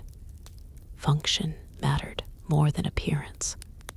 After a devastating fire, rebuilding quickly often outweighed preserving artistic perfection. The city needed homes before it needed beauty. Another interesting consequence involved memory. People who survived great fires carried those experiences throughout their lives. Grandparents warned children never to leave lamps unattended. Parents insisted upon extinguishing hearths before sleeping. Craftsmen developed habits shaped by tragedies younger apprentices had never witnessed. Stories became lessons. Lessons became traditions. Sometimes these traditions survived for centuries, even when the original disaster faded from written history. Practical customs quietly continued. This process resembles the way families today pass along advice. without always remembering exactly which ancestor first learned it through hardship. History often survives in habits as much as in books. There is also evidence that repeated fires gradually influenced religious beliefs and public ceremonies in some cultures. Communities offered prayers seeking protection from disaster. Festivals occasionally included rituals asking for safety during dangerous seasons. Sacred processions moved through neighborhoods believed especially vulnerable. Whether these ceremonies affected actual fire risk is another question entirely. What they certainly provided was reassurance. Human beings have always searched for comfort when facing dangers beyond complete control. No civilization, however advanced, has ever eliminated uncertainty entirely. Perhaps that is why the history of ancient urban fires feels strangely timeless. The buildings have changed. The technology has improved. Yet every modern smoke alarm, building code, fire station, and emergency exit reflects lessons accumulated through countless earlier disasters. Many of those lessons were purchased at enormous cost by people whose names history never recorded. As another quiet night settled across the ancient world, lamps continued glowing behind wooden shutters. Guards resumed their lonely patrols, and families drifted peacefully to sleep believing tomorrow would resemble today. Most mornings, they were right, but every so often, somewhere beyond the next darkened street, a single unnoticed ember would begin glowing a little brighter than the rest, preparing once again to remind an entire city that civilization itself could sometimes hang upon the smallest and most fragile of flames. The longer historians study ancient cities, the more they discover that fire rarely acted alone. A devastating blaze often became the final chapter in a much longer story that had begun months, years, or even decades earlier. The flames received most of the attention because they were dramatic and unforgettable, but beneath the surface lay countless smaller decisions that quietly determined how destructive the disaster would become. Consider a city enjoying several years of prosperity. Trade flourishes, harvests are plentiful, new families arrive seeking opportunity. Builders work constantly to construct additional homes. Markets expand into nearby streets. Warehouses grow larger. Everyone celebrates the city's success. Very few people stop to ask whether the city is becoming too crowded. Growth almost always feels positive while it is happening. Only later do people recognize the hidden costs. As neighborhoods became denser, practical compromises slowly accumulated. A narrow alley that once allowed carts to pass now became lined with additional storage sheds. Open courtyards gradually disappeared beneath new rooms built for growing families. Wood piles meant for winter fuel occupied every available corner. Small workshops expanded until furnaces stood only a few steps from neighboring homes. Each individual decision appeared reasonable. Together, they created an increasingly fragile urban environment. This gradual process explains why historians often hesitate to blame ancient fires on a single cause. The overturned lamp mattered. The strong wind mattered. The dry weather mattered. But so did years of crowded construction, neglected maintenance, and expanding populations. Disaster usually resulted from many factors, converging at exactly the wrong moment. One particularly revealing source of information comes from excavations of ordinary neighborhoods rather than famous monuments. Archaeologists carefully examine the remains of kitchens, workshops, courtyards, and small houses.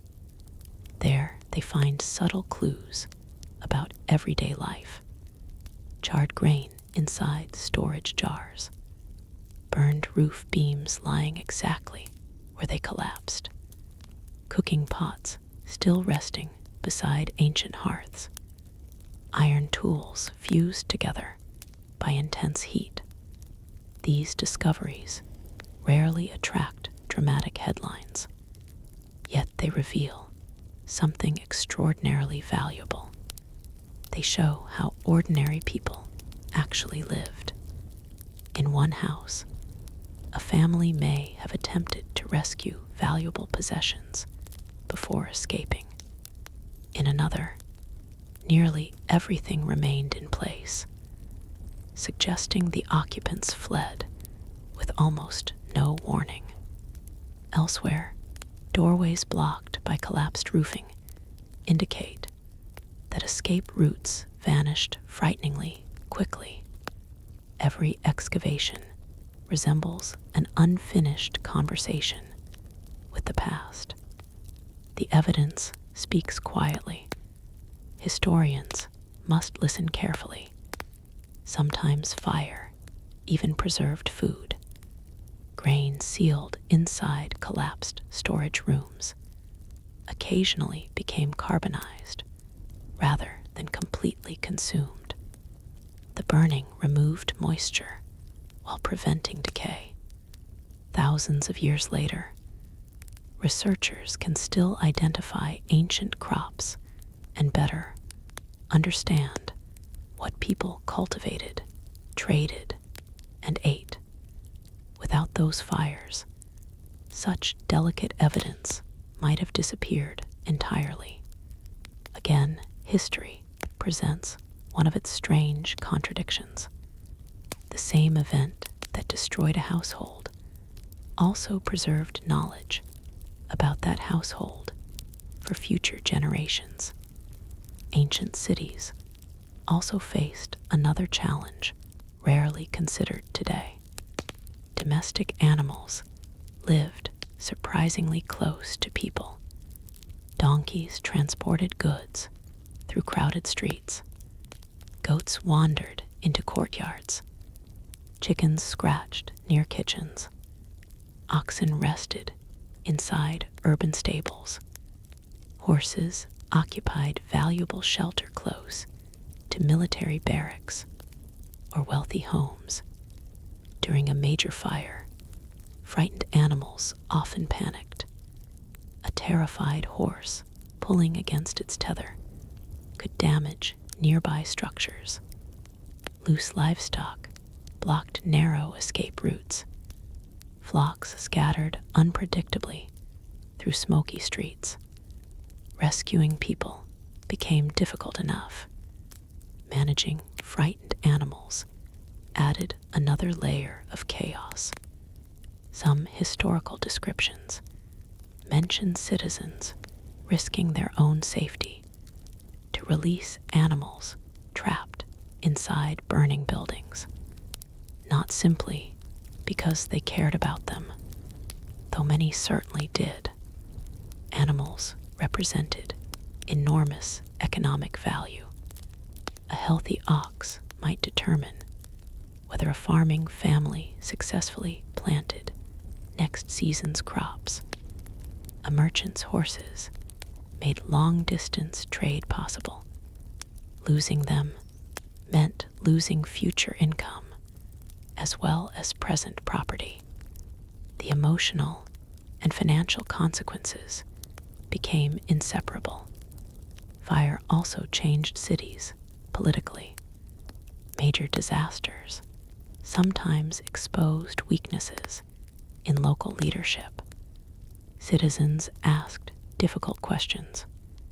Why had dangerous buildings been allowed to deteriorate? Why were streets so crowded? Why had emergency preparations proved inadequate? Some rulers responded with ambitious rebuilding projects intended not only to improve safety, but also to strengthen public confidence. Wide ceremonial avenues replaced tangled lanes. New marketplaces appeared. Public fountains multiplied. Government buildings showcased stronger construction techniques. Reconstruction became an opportunity to demonstrate authority. Other leaders lacked the resources for such improvements. Their cities simply rebuilt as before. Hopping misfortune would not return too soon. Sometimes that hope lasted generations. Sometimes it lasted only a few years. Religion frequently shaped how people interpreted these repeated catastrophes. Ancient societies explained natural events through many different belief systems. Some communities believed disastrous fires reflected divine displeasure. Others viewed them as unavoidable tests of endurance. Priests performed ceremonies seeking protection. Offerings were made. Public prayers filled temples. At the same time, practical work continued. People still carried water. Builders still repaired walls. Carpenters still replaced burned roofs. Faith and practical action existed side by side, rather than opposing one another. This combination appears repeatedly throughout ancient history. People prayed, then they picked up their tools. Children growing up after a devastating fire experienced a city filled with stories. Parents pointed toward rebuilt neighborhoods and quietly explained what once stood there. Grandparents described nights when the sky glowed red until sunrise. Old survivors remembered familiar streets that younger generations had never seen. Memory became part of the landscape, even after physical evidence disappeared beneath new construction.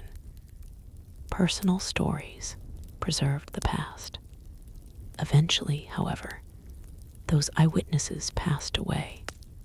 Their children became grandparents. Their grandchildren inherited only fragments of the original accounts. The fire slowly transformed from lived experience into local legend. Historians encounter this process constantly. Written records describe certain events vividly, while remaining silent about others. Oral traditions preserve emotional truths, while occasionally altering precise details. Archaeology contributes physical evidence that neither confirms nor completely contradicts every surviving story. Understanding the past, therefore, requires patience. Rarely does one source provide every answer. Instead, knowledge emerges by carefully combining many different pieces. One particularly fascinating discovery involves rebuilding speed. In several ancient cities, archaeological evidence suggests reconstruction began astonishingly quickly. People did not spend years debating ambitious master plans. They needed shelter immediately. Temporary structures appeared first. More permanent buildings followed later. Life resumed in stages. This practical approach explains why rebuilding sometimes appears uneven. One neighborhood flourished while another remained abandoned. A wealthy district recovered rapidly. A poorer quarter required much longer.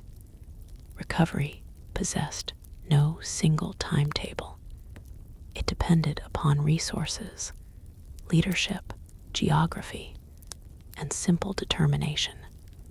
Trade routes also influenced rebuilding.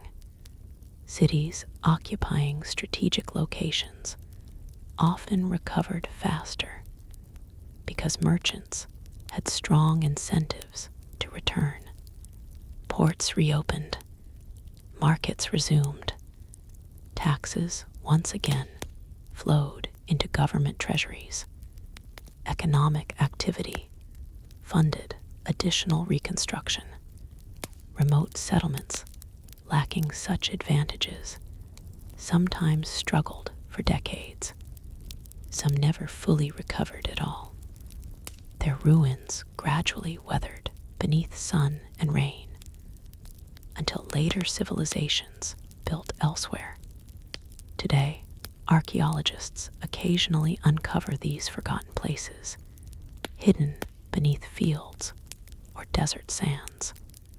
Broken pottery, collapsed walls, and layers of charcoal quietly testify to communities that once believed their cities would endure forever.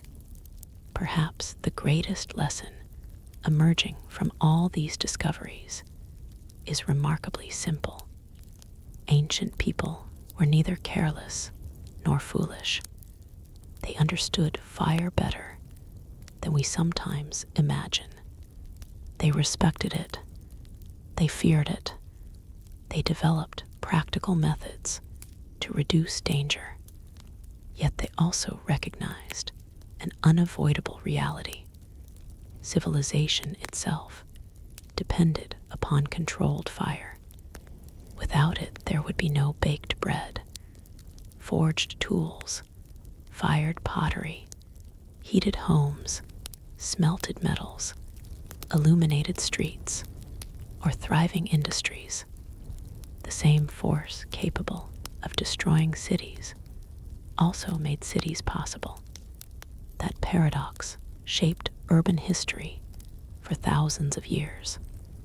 As dawn broke over another rebuilt skyline, smoke once again rose peacefully from countless household hearths, appearing almost identical to the smoke that had risen before every earlier disaster. New generations stepped into busy streets, believing they were building a safer future.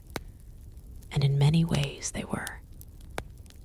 Yet beyond the visible walls of every thriving city, another slow transformation was already unfolding. Forests surrounding the great urban centers were shrinking under the endless demand for timber. And that quiet environmental change would gradually alter not only how ancient cities were built, but also how easily they could survive the fires that had followed humanity since the dawn of civilization. The forests surrounding many ancient cities rarely attracted the attention given to kings, temples, or famous battles. Yet those forests quietly determined whether a city could continue growing, rebuild after disaster, or even survive another generation. Every new house required timber. Every ship demanded enormous wooden beams.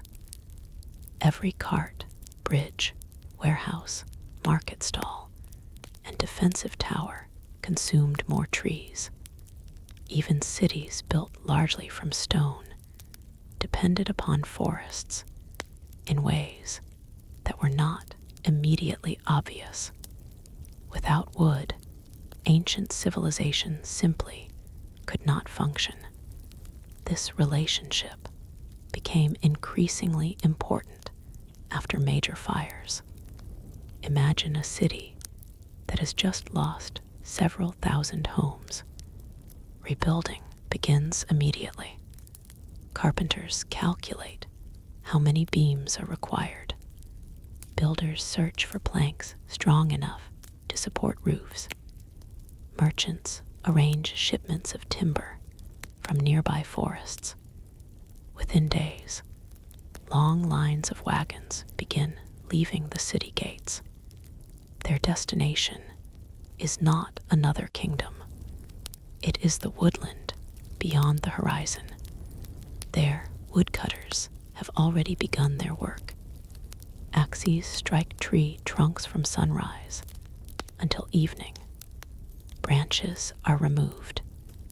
Logs are cut into manageable lengths. Oxen drag heavy timber toward rivers or roads leading back to the city. The rebuilding of one neighborhood may require hundreds of mature trees. The rebuilding of an entire city may require tens of thousands.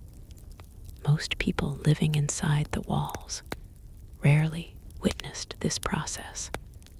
They simply saw wagons arriving with fresh timber. The forests slowly disappeared, almost unnoticed. Historians have found evidence that some ancient regions experienced significant deforestation over long periods because expanding cities consumed wood faster than nearby forests could naturally recover.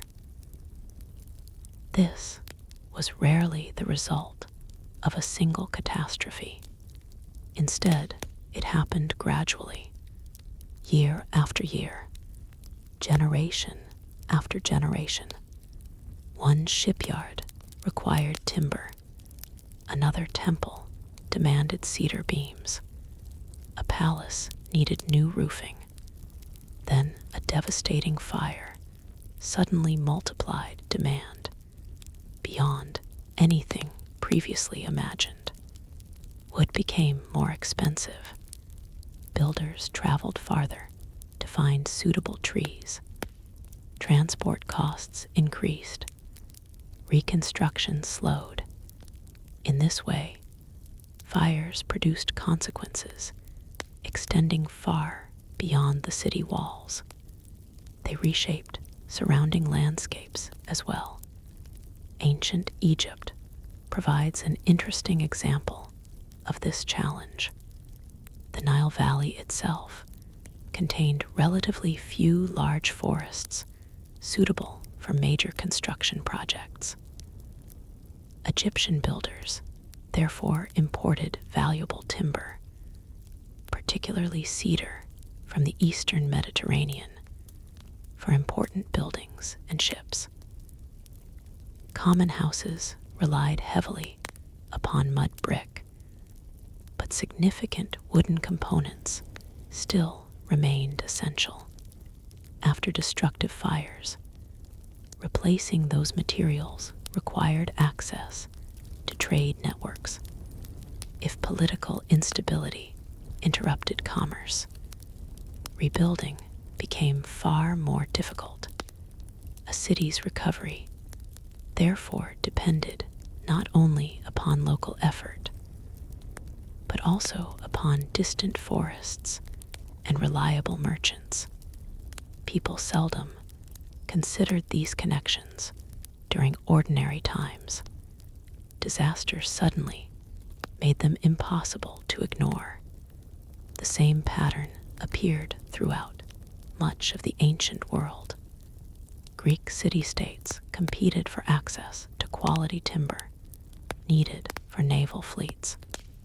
The Roman Empire organized extensive supply systems to transport wood across enormous distances. Mountain forests became strategic resources. Rivers transformed into natural highways, carrying logs toward expanding urban centers. Entire regional economies developed around the simple task of providing wood.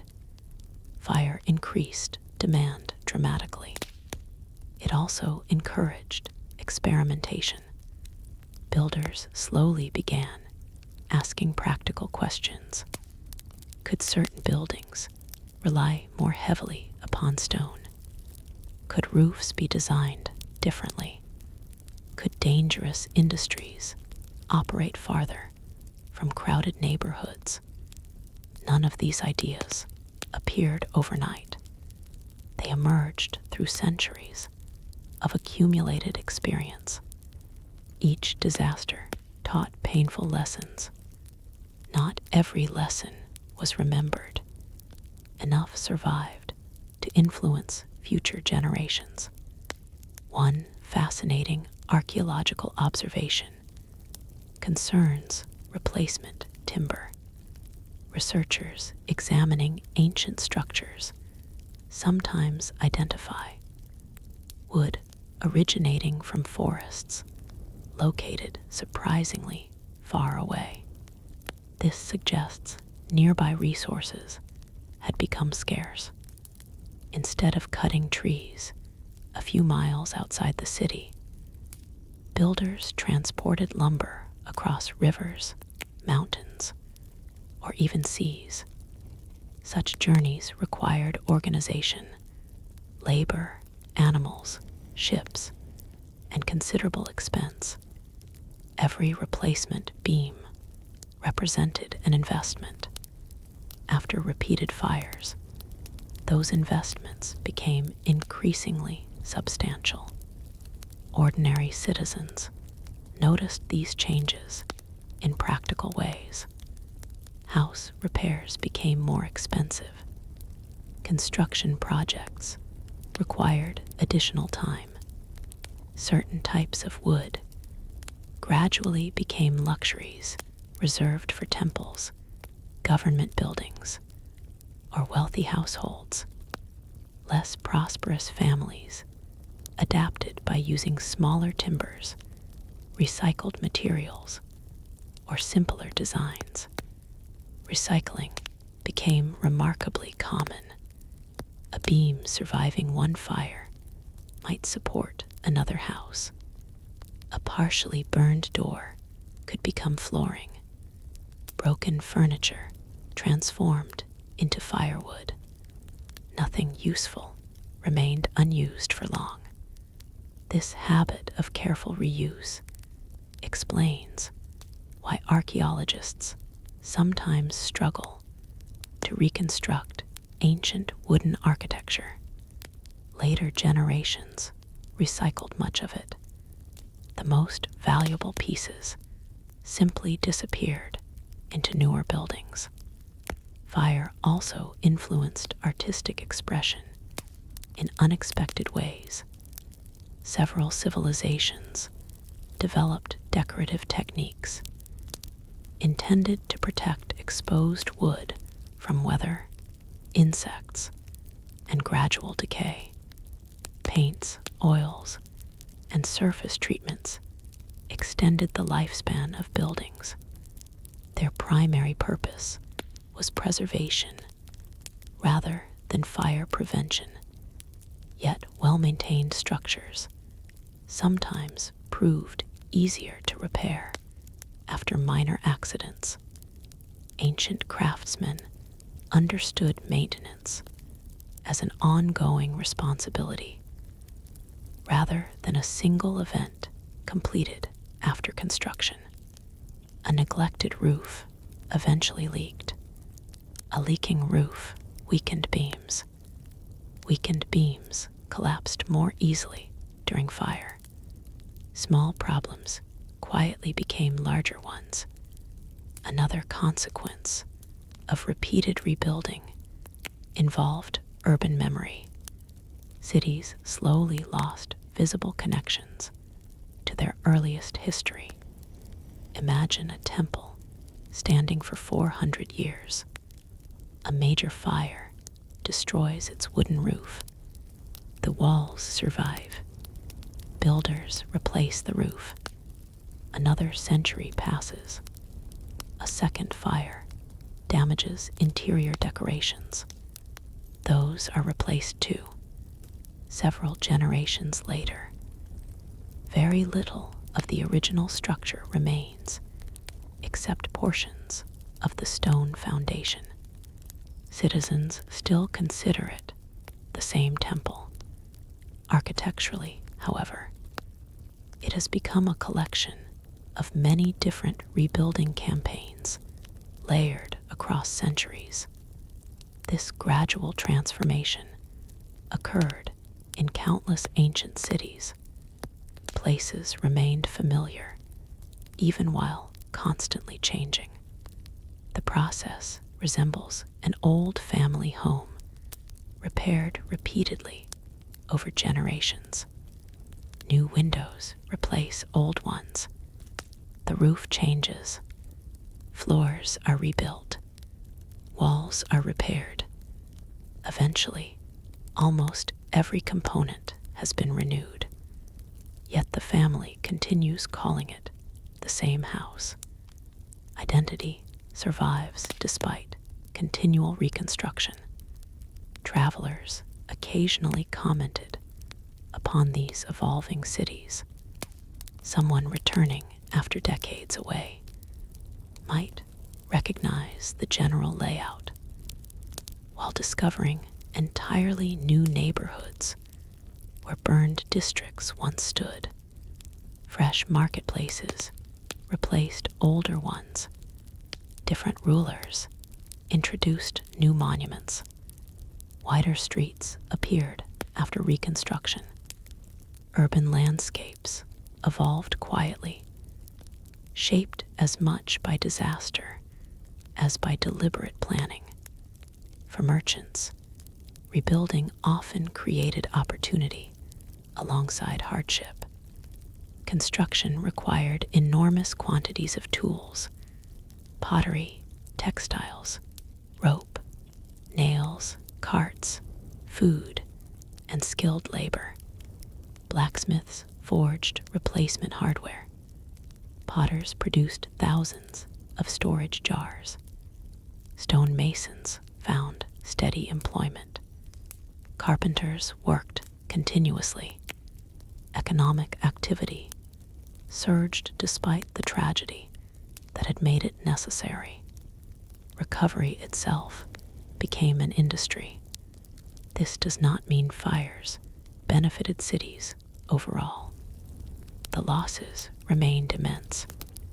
Lives ended. Knowledge disappeared.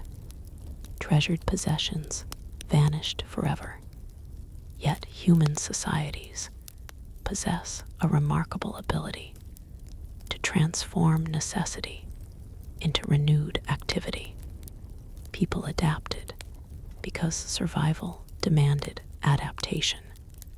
Perhaps the most impressive quality revealed by all these ancient disasters is persistence. Generation after generation refused to surrender urban life. Parents who had witnessed terrible fires still encouraged children to learn trades. Merchants continued investing in shops. Builders continued raising roofs. Ships continued arriving at busy harbors. Civilization advanced not because danger disappeared, but because people repeatedly chose to rebuild despite remembering exactly how much had been lost before. Their determination quietly shaped the world inherited by later generations. By the beginning of the classical and later medieval periods, many cities carried within their streets the accumulated experience of centuries of rebuilding. Some lessons had become building traditions. Others survived as local customs or unwritten rules passed from master craftsmen to apprentices. Few people could remember where every practice had originated. They simply knew that certain methods worked better than others. Even so, the ancient struggle against fire was far from over. Beyond the familiar dangers of crowded houses and busy marketplaces, changing climates, shifting weather patterns, and periods of prolonged drought were beginning to create conditions that could turn even the most carefully rebuilt city into a landscape of smoke and ashes once again. Climate has always influenced human history in quiet ways. Most people notice dramatic events such as floods, earthquakes, or violent storms because they arrive suddenly and demand immediate attention. Changes in climate are different. They unfold so gradually that a single generation may barely recognize them. Yet over decades and centuries, shifting weather patterns altered harvests, changed forests, affected rivers, and quietly increased or reduced the likelihood that an ancient city would one day burn. Imagine living through several unusually dry summers. The first year feels unfortunate. The second becomes worrying. By the fourth or fifth year, people begin adjusting their routines. Farmers rise earlier to avoid the hottest hours. Families store water more carefully. Wooden buildings creak beneath the relentless heat as moisture slowly leaves the timber. Thatched roofs become lighter and more brittle. Even woven baskets hanging inside homes dry until they almost seem ready to ignite. Nobody sees danger growing from one day to the next. They simply adapt to the weather. Then, one evening, a familiar cooking fire behaves differently than it did a few years earlier. A tiny ember lands upon an unusually dry roof. Instead of dying immediately, it continues glowing. Within moments, the roof begins to smoke. Climate has quietly changed the outcome of an ordinary accident. Historians studying ancient civilizations often combine archaeological discoveries with evidence from tree rings, like sediments, cave formations, and pollen preserved beneath the earth. These natural records reveal that many regions experienced alternating periods of wetter and drier conditions throughout history. Such evidence cannot tell us the exact day a particular house burned. It can, however, reveal whether entire decades created environments more favorable for large fires. Sometimes they clearly did. Forests surrounding cities suffered during prolonged droughts. Trees weakened, brush accumulated, dead branches remained on the ground. A fire beginning outside the city could move toward nearby settlements far more easily than during wetter years. Although ancient urban fires usually began within cities themselves, surrounding landscapes occasionally contributed additional danger. A wildfire approaching from nearby hills might shower rooftops with burning embers long before flames reached the walls. Residents suddenly faced threats arriving from multiple directions.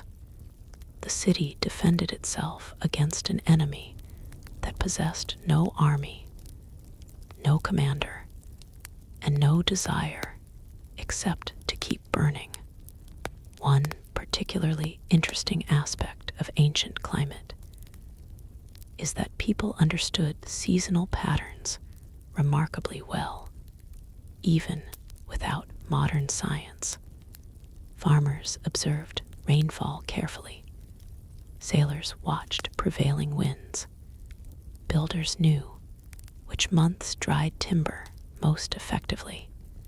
Experienced citizens recognized when unusually hot weather demanded greater caution around open flames. Knowledge accumulated through observation. Grandparents passed these lessons to grandchildren. No written manual was necessary. Life itself became the teacher. In some places, strong seasonal winds earned fearful reputations. People anticipated them every year. Merchants secured goods more carefully. Families inspected roofs. Watchmen remained especially alert after sunset. Everyone knew that if fire started during certain weather conditions, controlling it would become vastly more difficult. These practical habits reveal a society paying close attention to its environment. Nature and urban life remained deeply connected. Harvest failures also influenced fire risk in unexpected ways. Poor harvests meant less income. Less income meant fewer repairs. Roofs remained damaged. Walls deteriorated. Public maintenance slowed. Wooden structures that should have been replaced continued standing for several additional years. Each postponement increased vulnerability. Economic hardship therefore became another hidden contributor to future disasters. Fire often exposed problems that had accumulated silently long beforehand. Sometimes entire districts reflected these pressures. Wealthier neighborhoods repaired buildings regularly.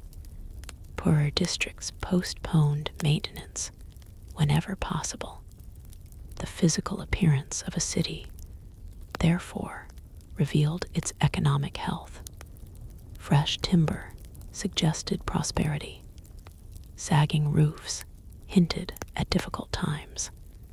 Travelers occasionally commented upon such differences without fully realizing how they might influence the spread of future fires.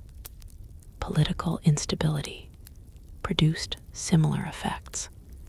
When kingdoms changed rulers, governments occasionally diverted resources toward military campaigns rather than urban improvements.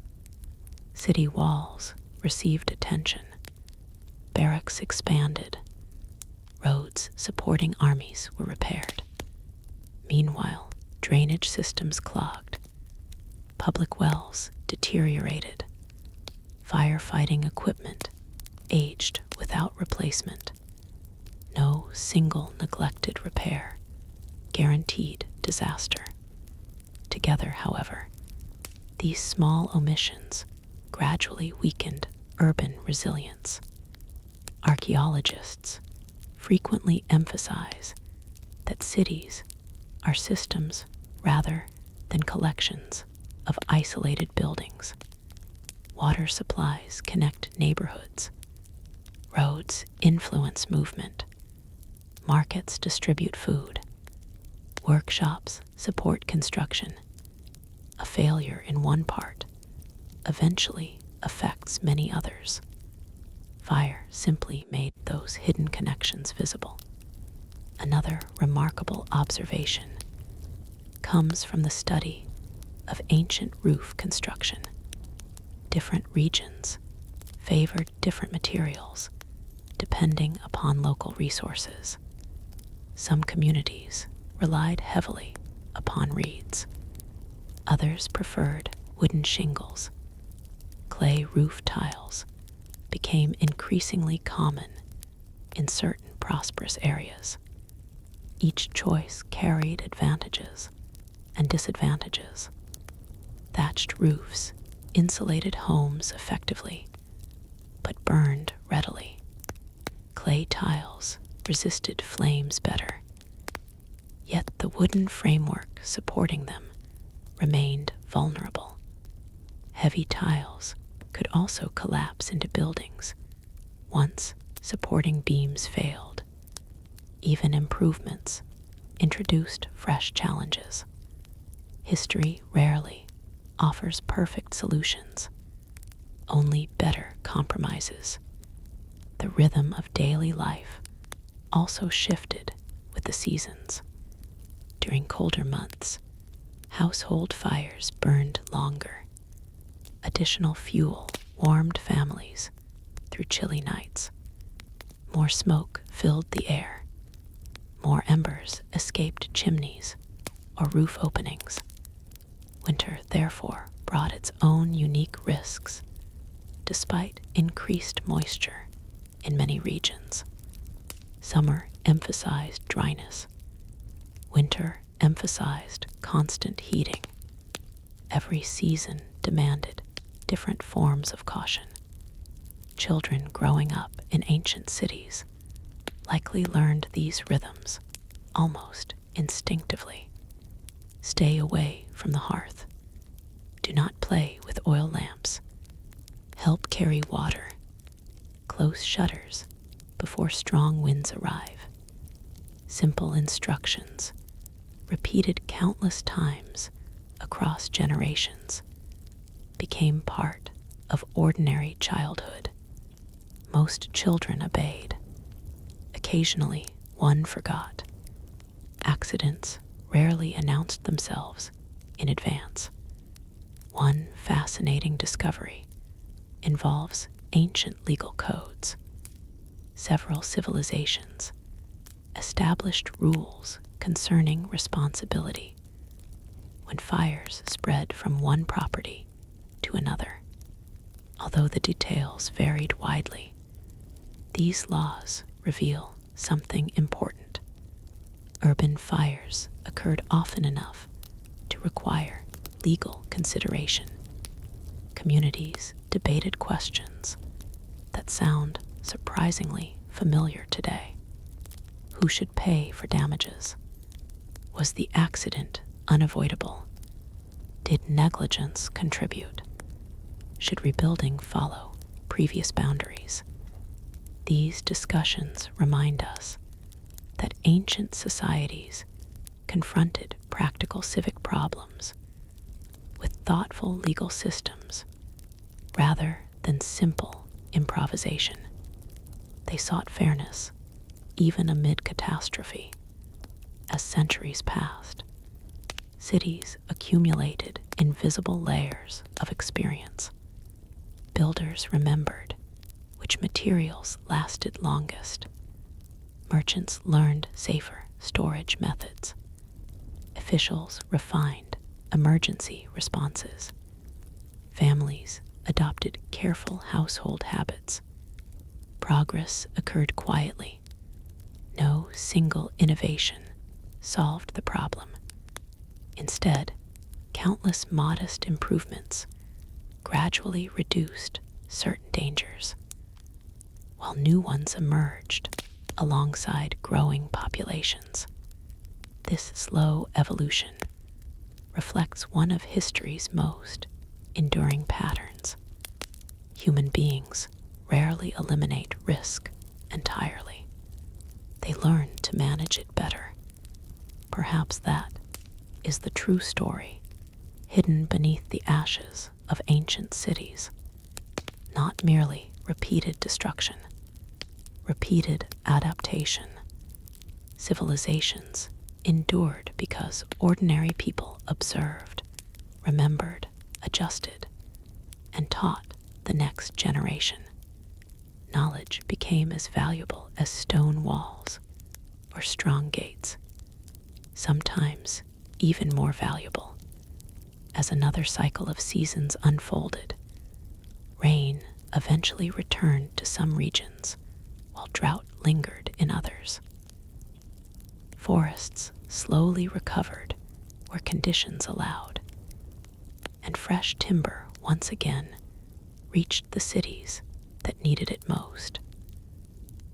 New houses rose beside older foundations. Children laughed in streets rebuilt many times before, and evening fires warmed families just as they always had. Yet beneath this familiar rhythm, another powerful force continued shaping urban history, one that cared nothing for weather, prosperity, or careful planning.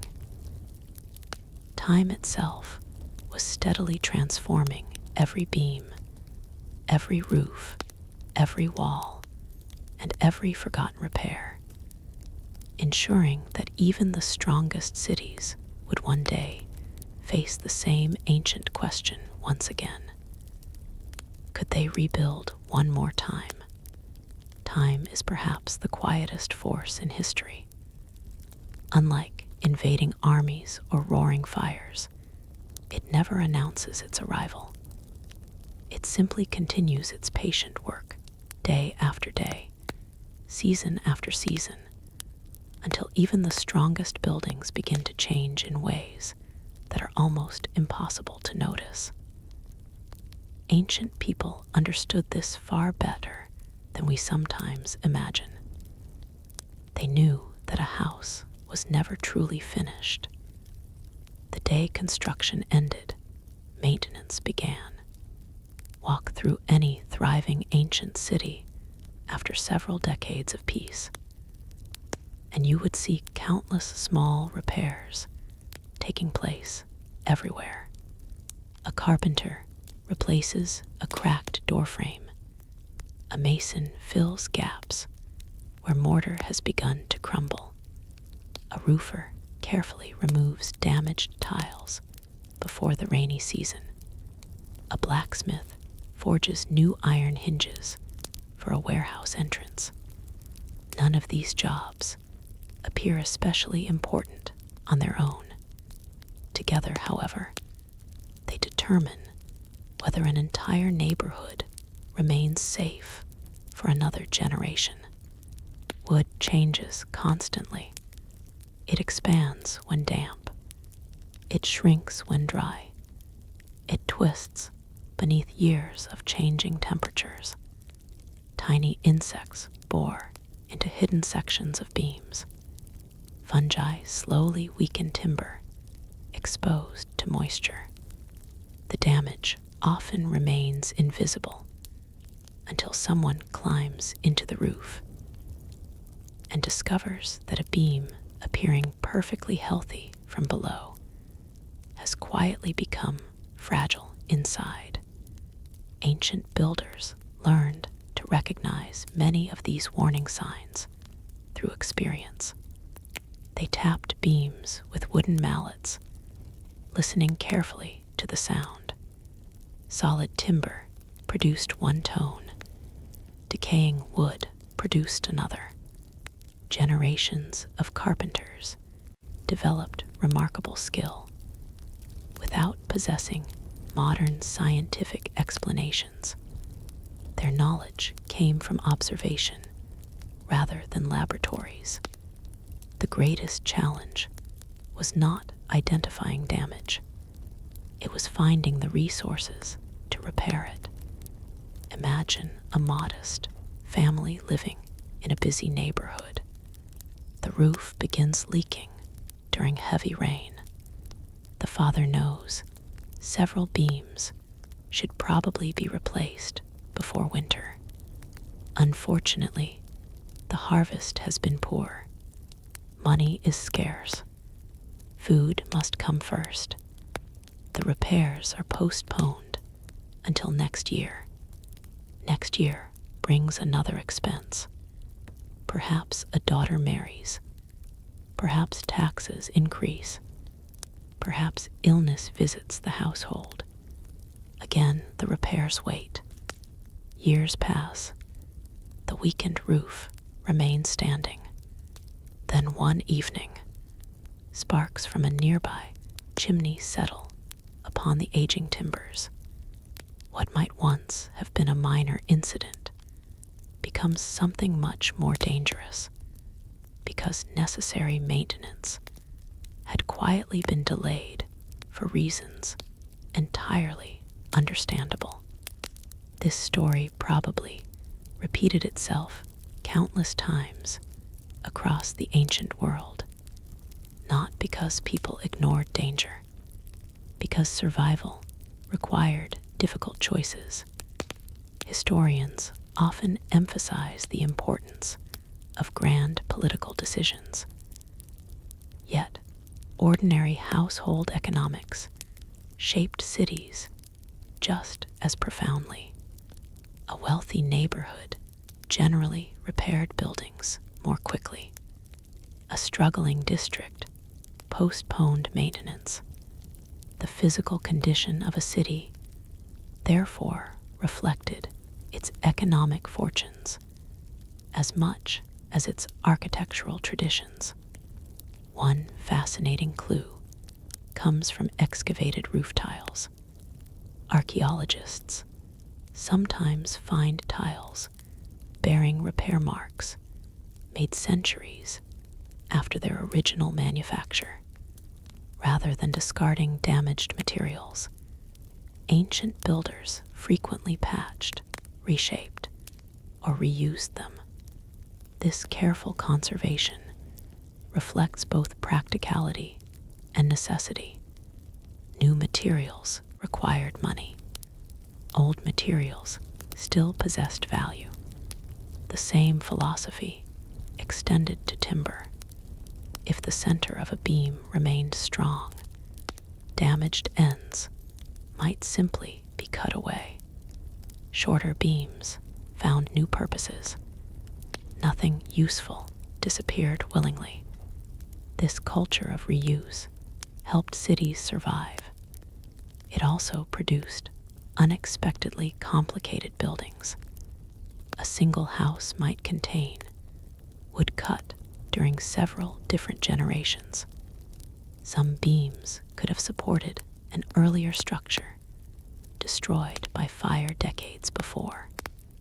Others arrived from recently harvested forests.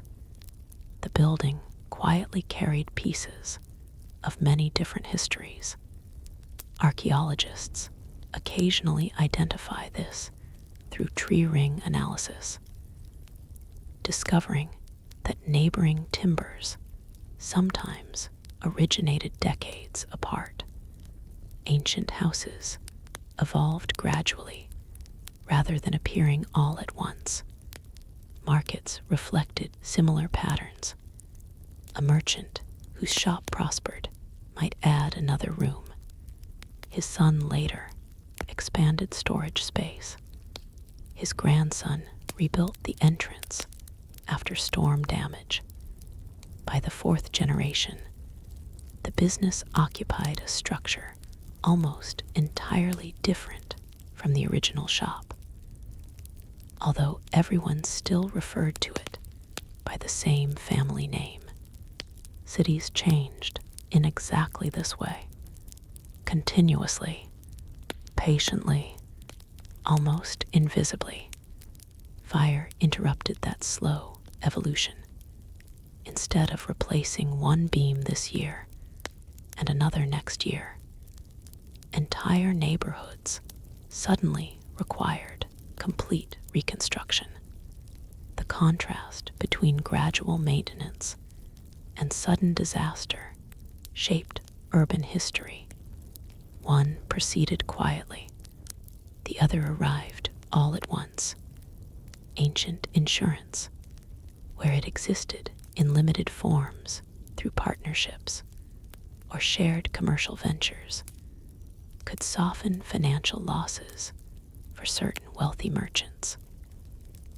Ordinary families, however, generally relied upon something far older than formal contracts. Community. Neighbors borrowed tools. Relatives shared temporary shelter. Craftsmen accepted delayed payment from familiar customers. Religious institutions sometimes distributed food or basic supplies. Such informal support networks often determined whether recovery proved possible. Cities survived because relationships survived. Another overlooked aspect of rebuilding involved memory carried by craftsmen. Master builders remembered previous fires. They recalled which roofs collapsed first. They knew which streets had become impossible to reach during emergencies. Apprentices listened carefully because this knowledge possessed immediate practical value. Construction techniques therefore improved through accumulated experience, passed directly from one generation to the next. Few of these conversations were ever written down. Most disappeared with the people who spoke them. Only the buildings themselves preserve hints of what those craftsmen learned. Occasionally, archaeologists discover unexpected features, suggesting practical adaptation. A wider courtyard than neighboring houses, an unusually thick masonry wall separating workshops, storage jars positioned farther from hearths. None of these changes alone transformed urban safety.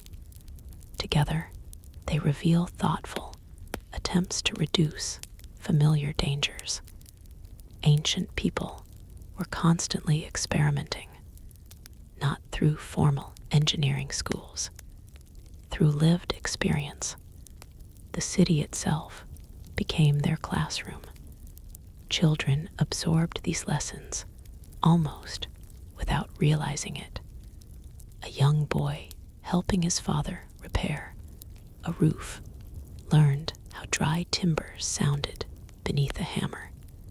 A girl assisting her mother around the household hearth understood how quickly loose cloth approached open flames. Apprentices sweeping workshops observed where experienced craftsmen stored combustible materials. Knowledge entered daily life through routine rather than lectures. Perhaps this explains why certain practical habits remained remarkably stable across centuries. They worked. Successful habits survived. Dangerous habits gradually disappeared, though never completely. Human nature rarely changes so perfectly. Travelers occasionally remarked upon the smells of ancient cities. Modern readers often imagine unpleasant odors alone. Certainly those existed. Yet another scent constantly drifted through urban streets. Fresh-cut wood, resin, smoke, warm bread, charcoal, tar used for waterproofing. These smells represented civilization in action. Construction, cooking, trade, industry, the very aromas of prosperity also reminded attentive citizens that fire remained nearby. Every pleasant evening meal depended upon controlled flames. Every repaired roof depended upon timber. Every illuminated home depended upon oil. Safety required balance rather than elimination.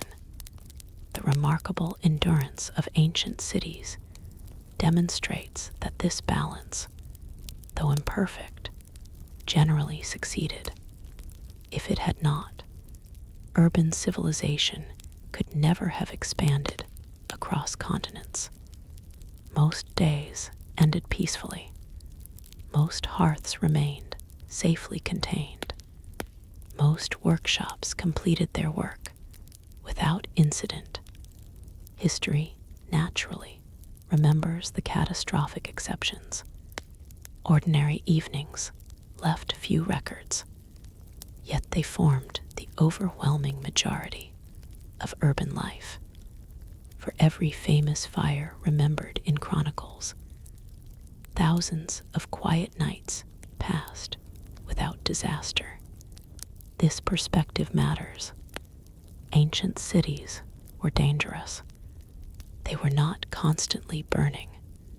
People married, raised children, traded goods, celebrated festivals, argued with neighbors, repaired houses, and grew old within them.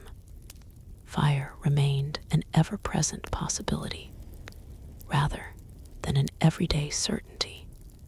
Understanding that distinction brings us closer to the reality of ancient life. As another generation inherited homes repaired by parents and grandparents, the city appeared older, yet somehow renewed. Streets echoed with familiar footsteps. Workshops filled once again with the steady rhythm of labor, and smoke rose gently from thousands of carefully tended hearths. Looking across the rooftops at sunset, few could have guessed how many earlier cities lay buried beneath their feet. Each one built, burned, rebuilt, and remembered only in fragments. Those hidden layers were quietly preserving one final story, one that modern archaeologists would uncover thousands of years later, revealing that beneath every surviving ancient city rested the ashes of countless forgotten lives, patiently waiting for history to rediscover them. The story hidden beneath those ancient streets remained invisible for centuries. Travelers walked across marketplaces without realizing that several feet below their sandals lay the remains of earlier homes. Children played above forgotten courtyards. New temples stood where older sanctuaries had once collapsed. Every generation inherited a city that appeared permanent, even though it rested upon the carefully buried remains of countless earlier versions of itself. This is one of archaeology's greatest discoveries. Ancient cities did not simply burn down and disappear. More often, they burned, recovered, changed, and quietly absorbed their own past. When modern archaeologists begin excavating one of these ancient sites, they rarely uncover a complete city immediately. Instead, they peel away history layer by layer, almost like turning the pages of an enormous book written in soil rather than ink. The uppermost layer usually belongs to the most recent inhabitants. Below it may lie another occupation, then another, and another still. Sometimes each level is separated by unmistakable traces of fire. Dark charcoal, collapsed beams, ash mixed with broken pottery. walls reddened by intense heat. These burned layers serve almost like punctuation marks in history, signaling that one chapter ended before another began.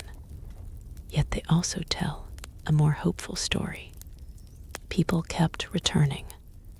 Imagine an archaeologist uncovering the remains of a simple kitchen. A clay oven still stands in one corner. Nearby rests a cooking pot, blackened by thousands of meals. A grinding stone remains exactly where someone left it. Scattered across the floor are a handful of carbonized seeds. The roof collapsed long ago. The walls eventually crumbled, but the final ordinary day inside that house still survives. Nobody intended to leave those objects behind forever. Someone expected to return after the fire was extinguished. Someone believed tomorrow would bring another meal. Instead, centuries passed. The quiet tragedy of archaeology lies not in discovering ruins. It lies in realizing that every ruin was once somebody's ordinary home. A child once learned to walk across that floor. Parents once worried about tomorrow's harvest. Neighbors once borrowed tools across that doorway. Life filled those spaces with laughter, arguments, celebrations, and routine long before historians ever wrote about kings or empires. Fire preserved tiny moments of those forgotten lives. Archaeologists frequently discover household items exactly where they fell. A bronze spoon beside a broken bowl. A spindle used for spinning thread. A carpenter's chisel abandoned mid-task. A merchant's scale buried beneath roof tiles. These are not the possessions of famous rulers. They belong to ordinary people whose names disappeared, while their daily routines quietly survived beneath the earth. One of the most extraordinary examples comes from cities suddenly destroyed by catastrophic events, where archaeologists can sometimes reconstruct entire neighborhoods almost exactly as they appeared thousands of years ago. Although not every ancient city burned, those that experienced intense fires occasionally preserved remarkable evidence, because collapsing roofs sealed objects beneath protective layers of debris. Heat-baked clay, ash-protected fragile materials. Time did the rest. It is one of history's strange paradoxes. Without destruction, many details of ancient daily life might never have reached us. Modern scientific techniques continue revealing information unimaginable even a century ago.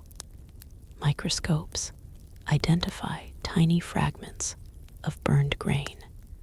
Chemical analysis detects traces of olive oil absorbed into pottery.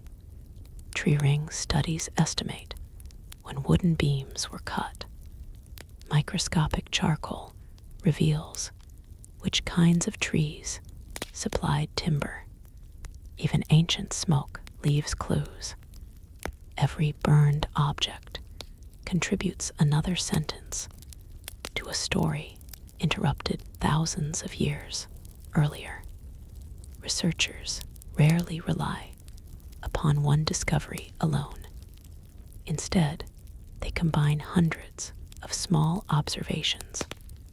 A burned bakery here, a collapsed warehouse there, legal texts describing fire regulations, letters mentioning reconstruction, pollen indicating drought, timber imported from distant forests.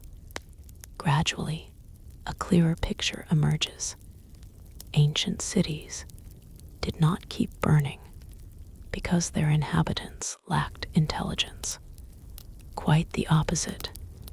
They burned because civilization itself depended upon controlled fire long before safer alternatives existed. Every warm meal required flame. Every metal tool required flame. Every fired brick, every ceramic jar, every loaf of bread, every glass vessel, every illuminated room owed its existence to carefully managed heat. The same force that made urban civilization possible also threatened it every single day. That was the central paradox of the ancient world. People accepted it because they had no practical alternative. They learned, they adapted, they rebuilt again and again. Looking back across thousands of years, it becomes tempting to judge ancient societies through modern expectations. Why not build everything from stone? Why not widen every street? Why not create professional fire departments everywhere? The answers become clear once we remember the realities they faced. Stone was expensive. Wood was abundant. Cities expanded faster than governments could regulate them. Resources were limited. Knowledge accumulated gradually. Every generation inherited both the achievements and the problems of those who came before. Even today, despite remarkable engineering, strict building codes, advanced firefighting equipment, satellite weather forecasting, and instant communication, cities around the world still experience destructive fires. Technology has reduced many risks. It has not erased them entirely. The ancient struggle, therefore, feels surprisingly familiar. Human progress has always involved balancing opportunity against danger. The people who built Babylon, Rome, Athens, Alexandria, Chang'an, and countless smaller cities understood this balance through experience rather than theory. They woke before sunrise, prepared breakfast over open flames, worked in workshops filled with sparks, returned home beneath lamplight, raised families, planned for the future. Most evenings ended peacefully. A few changed history. Perhaps the greatest legacy left by these ancient cities is not their monuments. It is their resilience. After losing homes, they rebuilt. After losing markets, they traded again. After losing workshops, they forged new tools. After losing neighborhoods, they created new communities. Civilization survived because ordinary people refused to believe that one terrible night should become the final chapter of their city's story. Every rebuilt street carried quiet optimism. Every repaired roof represented hope. Every evening, hearth declared that life would continue despite everything that had happened before. So when we ask why ancient cities kept burning down, the answer is both simple and remarkably complex. They burned because they were built from materials that could burn. They burned because daily life depended upon fire. They burned because cities became crowded, prosperous, and busy. They burned because drought, wind, war, accident, and time occasionally combined in devastating ways. But perhaps the more meaningful question is not why they burned. It is why they never stopped rebuilding. That answer belongs not to emperors or generals, but to anonymous carpenters, potters, bakers, merchants, parents, laborers, and children, whose determination quietly carried civilization forward one rebuilt home at a time. Tonight, as we leave those ancient streets behind, the smoke has long since drifted away. The ashes have settled beneath layers of earth, and new cities now stand where old ones once struggled against flame. Yet, beneath modern roads and ancient ruins, alike remain the silent traces of countless forgotten lives, reminding us that history is not only the story of destruction, it is, above all, the story of people who chose to begin again. If you want to continue the journey, the next video is waiting.